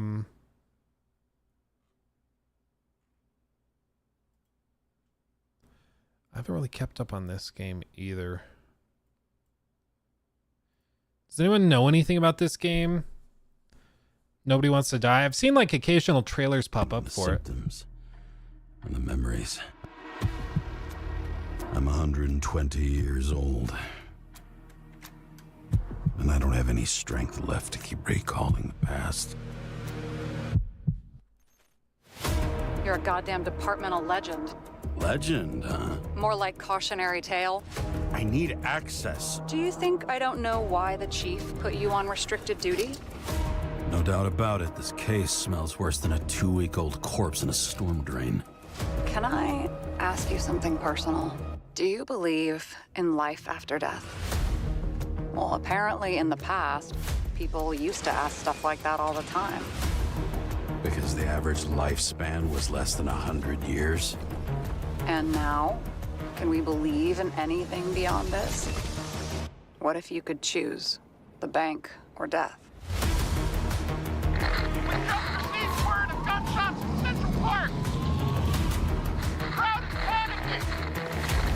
Sarah, you there? Like, it's just me, or does it look? All those souls. I will find you. James, no, please. Take you apart piece by piece. Who are you? I've lost visual. Like BioShock vibes through and through.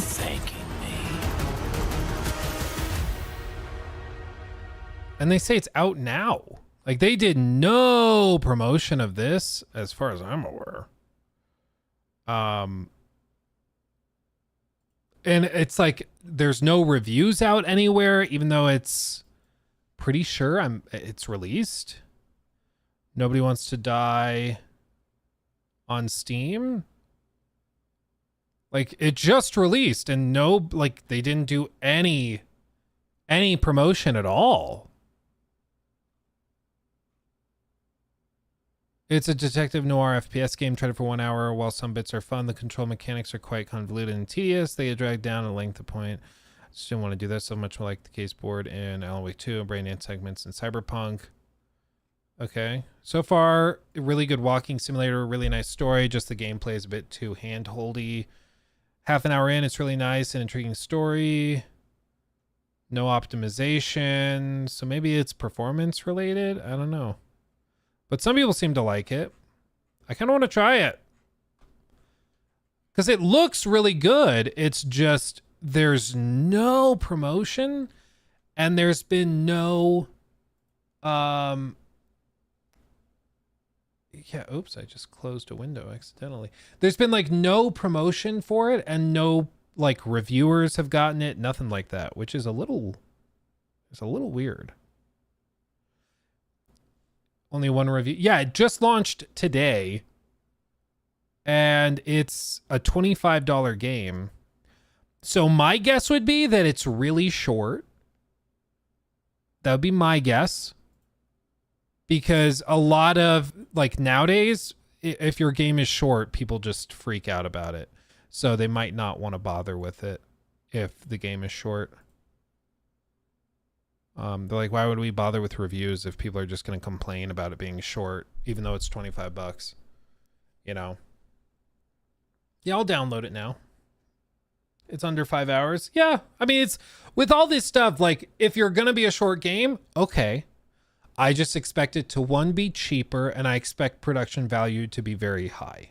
That's kind of what I expect, especially if you're going to go for like a grounded or a photorealistic art style. I would hope to see, you know, those two sides of it. I'd hope to see high production value and then a lower price. And then, yeah, you can go shorter. That's fine. But it's when you fail at one of those that you get into, you know, some trouble.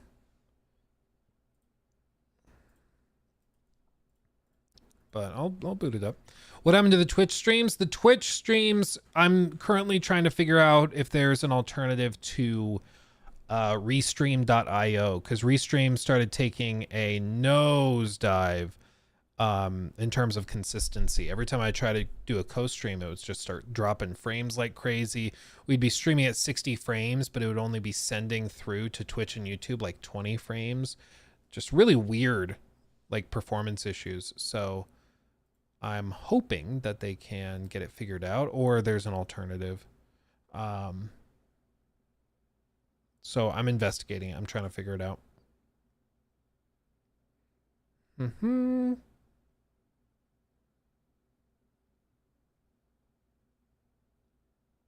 Okay.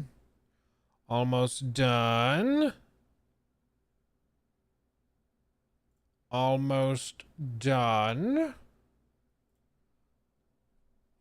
It's nice to play short games sometimes so that I can actually say I finished a game. Yeah, like I'm fine with shorter games. It's just shorter games have a different value proposition. But that, like, it seems like right now in the gaming industry, there's people that are pissed that every game is like 100 hours. And so they're like, okay, well, go shorter. And so you get something like Spider-Man 2 that's only 15 hours and really high production value. But people are like, yeah, but it's $70 for only 15 hours. It's like, yes.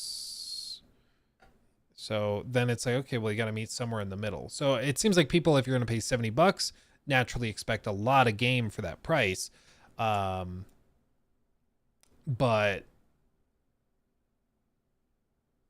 you know, it's whether they can justify the expense of making the game at that point is also up in the air. So I don't know. It's a tricky balance to strike, seemingly.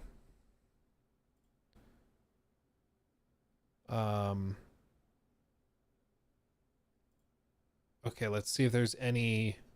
Oh, this guy also did Ace Ventura in The Witcher 3. Okay, it's 2 minutes to finish downloading. Oi, what's the point of having two swords? Wonder if he keeps an extra prick in his trousers too. Yes. Wonder what he's got in store this time. There's payment. Take it to the ladies, will you? I'm sorry, could you speak into my good ear? Yes. Yes, Satan? Bring me city. I told you, you're my first priority. Damn, I'm good! Can you feel that? Is the matter resolved? I have exorcised the demons. This house is clear. I have a package for you. You bring me this monstrosity? Most likely, sir. I'll bet it was something nice, though.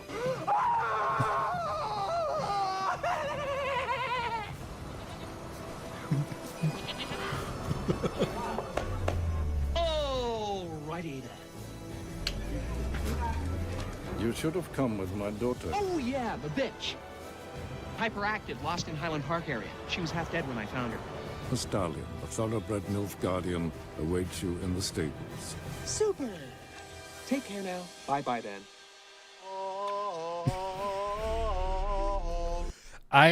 Especially the running shot, as somebody who's done like stupid edits like this, I can't even tell you how hard it would be to get this looking right. Like, that one shot right there is so impressive to me to get that edit right. Man, that's very, very tough to do. And pull it off casually. Because, like, you have to match the angle and the speed of the spinning shot from the movie. And then you also start cropped in and zoom to match with the zoom in the movie. And then he pulls out and zooms out as the movie camera did too. Alrighty then.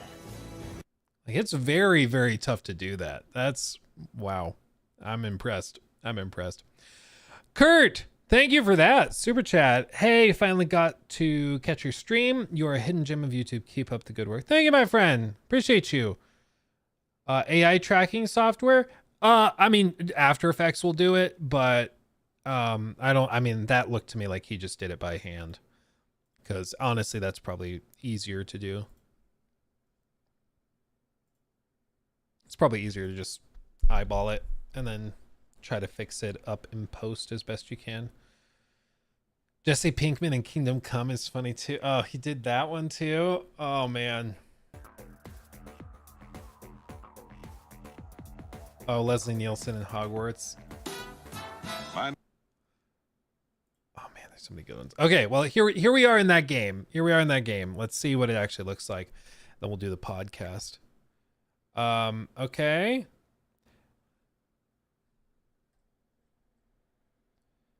Preparing shaders.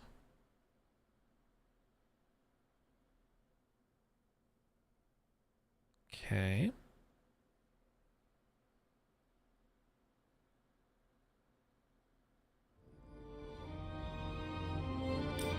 And here we are.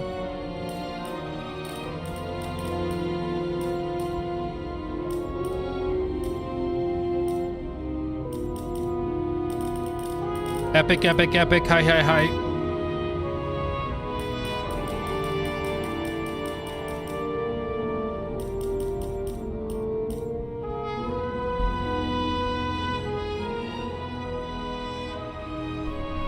Cam.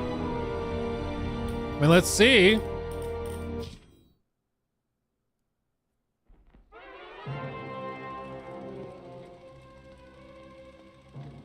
Living in pain, plagued by sickness, haunted by your own looming mortality?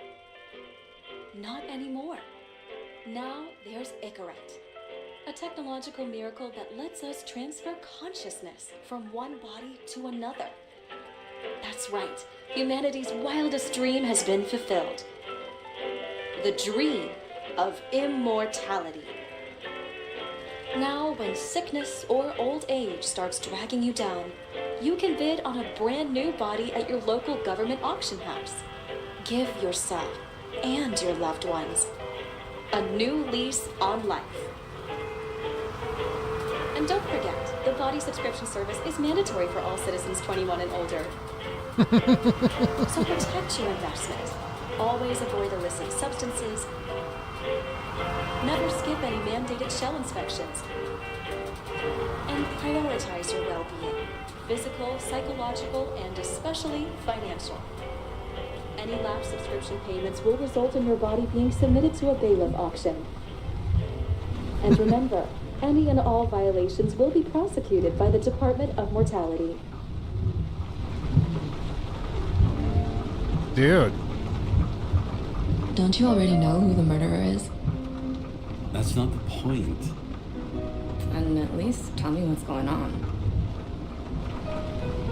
Just watch the movie. Just watch, okay? This is the best part, where he's questioning the suspect. And when are you gonna question me? You want me to question you? Don't you want to? Oh God! Oh boy! Here we go! Oh God! Should I handcuff you? We always handcuff suspects. I think you'd better. Sounds dangerous. I'm always dangerous. Too bad you didn't warn me before we got married. Would that have changed your mind? If it had, where do you think we'd be now? I don't know. Maybe I wouldn't have. Huh?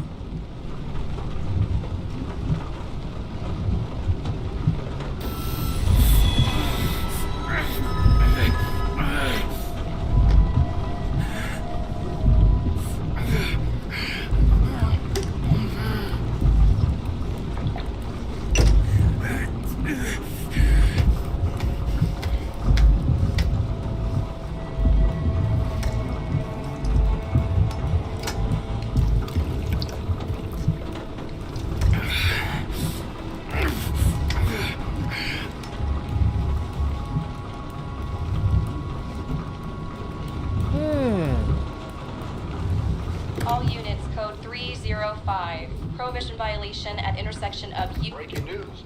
The president today signed into law a controversial bill reducing the age limit for free body subscriptions, despite earlier promises to the contrary. Fucking politics.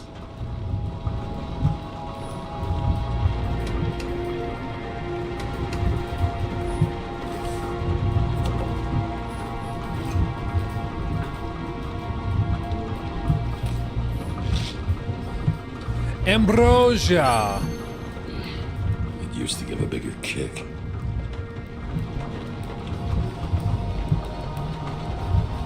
have little smiley faces on them.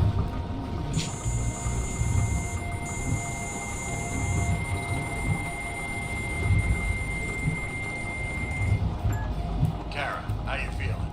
Ready to get back in the saddle, Chief. I sent you the papers. Oh, I know. I'm looking at them. You hear this? Fuck! What are you... Don't tear them up! Fuck. The accident was barely 2 weeks ago. Look, the committee already thought you were a hot mess. Trying to come back this soon, that's just got them convinced. You know fucking medical miracle, James. Chief, we've been busting our humps in the same department for half a century. You know I know this fucking job like nobody else. And you know I've got your back, too. Come on, Chief. You gotta let me come back. My hands are tied. Officially. Yeah? So unofficially, I'm all ears. Political case. Discreet. I'm listening. You'd be doing a favor for a guy whose signature trumps every tested commission out there. Fuck, yes! I owe you, Chief. Goddamn sick leave had me climbing the walls. Not another word or I'll change my mind. Also, without your sync tests, can't get you back in the system. So I'm gonna put you with a liaison officer. She'll be the one with full access. Babysitter? Fucking hell. You asked for it, Sunshine. Wait, I'll put her on.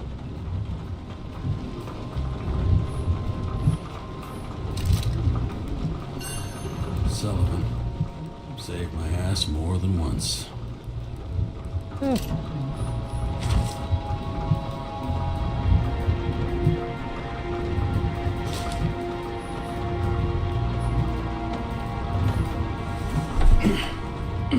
Got the fucking lock.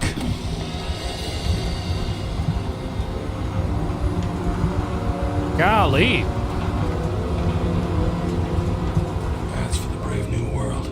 So immersive you could drown. But of course drowning is forbidden. Blocked like any other exit from paradise. Kara? James? Kara? No, fuck that. No way. Forget it, Chief. You're already on the line. James, Sarah Cott, Sarah, James Carroll. Let me go pull some strings. Back it up. He dropped us into some bullshit, didn't he? And I had such good stats up to now. Yeah, I'm fucking thrilled to be working with you, too. What can I say? Your reputation precedes you, especially after you fucked up Happy City with that train. The case is closed. We were unlucky. That's it. Of course. Guys like you get away with bloody murder. Guys like me? What's that supposed to mean? As if you don't know. As if your MLB career makes no difference at all. Hey, I've carried a fucking badge for this city since before your parents were born. Okay, I'm back. You two are best friends now, right? Sarah, I sent you all the authorizations. Forward the package to Carol. James, no need for bragging. You know what they say. Show, don't tell. Steiner out. All right, let's get the show on the road. I need the address of the nearest post office. Fine. Did you know there used to be rooftop bars in the city? Yeah, until they figured out open spaces make desynchronization symptoms worse. Shit. You don't buy into that nonsense, do you? Tell me something, James. Do you know the feeling after you've spent time in a wide open space, when you go back to your capsule apartment on the ground floor? I don't live in a capsule apartment. No, you fucking don't. So maybe stop talking out of your ass. Got him. Looks like TS-45-7. You're in Times Square? It's the last place they play good old-fashioned crime stories. Ooh, Yeah.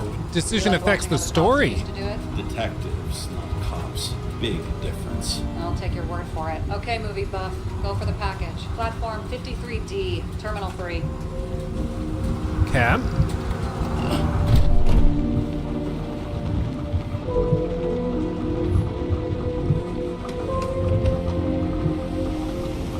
Is it bad? I really want a car like this. Like a futuristic car, but one that looks like one of these Oldsmobiles. Oh. The purple nurple. Having a goal, any goal, is better than inactivity. An alternative to focusing on the symptoms and the memories. I'm 120 years old, and I don't have any strength left to keep recalling the past.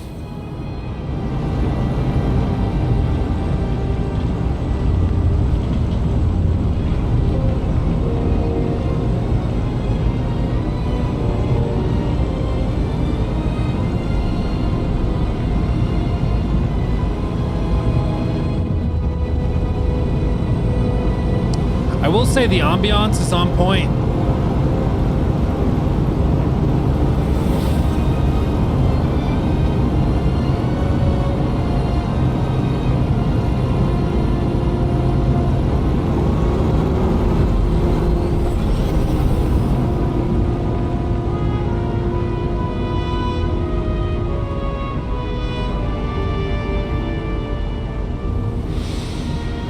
Look, James, we got off on the wrong foot.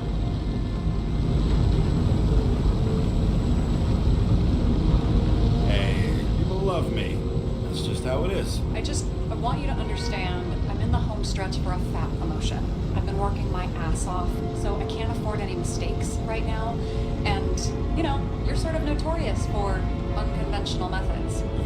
Me? True. Oh, come on. Everybody knows you don't give two greasy rat shits about regulations. The only thing I ask is that we act professionally. I'm a free spirit, baby.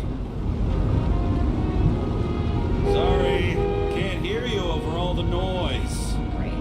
Real mature.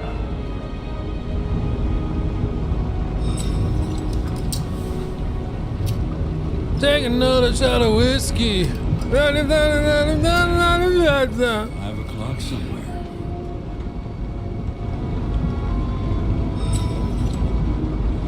Hey, Sarah. You know why the cops got called to the baseball game? Because somebody stole second base. Oh, for fuck's sake, James. Dad jokes?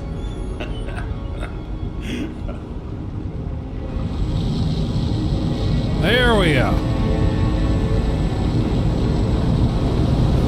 Even traffic in the future.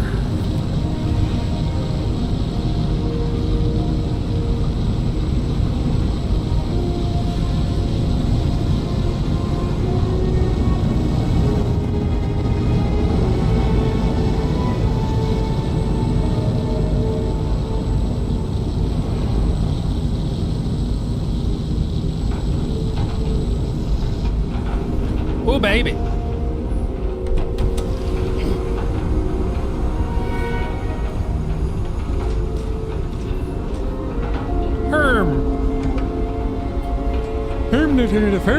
Fern the chicken.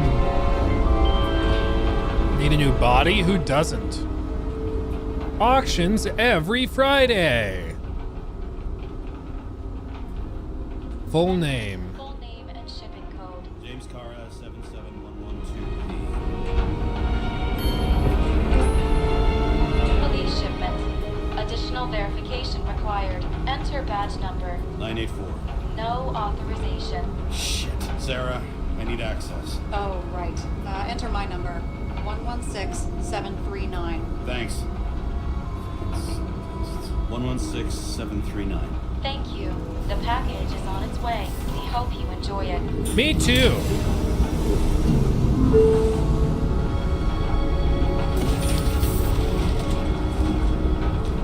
Like, come on. Wouldn't you want a car like this? Isn't this baddie? And also, I mean, just look at this. I will say this is giving me like mad BioShock vibes. This is not the kind of game already I can tell for everybody. I mean, it's very much focused on world building, ambiance.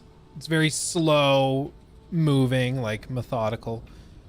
But these are the kinds of games that I just eat up. I love these.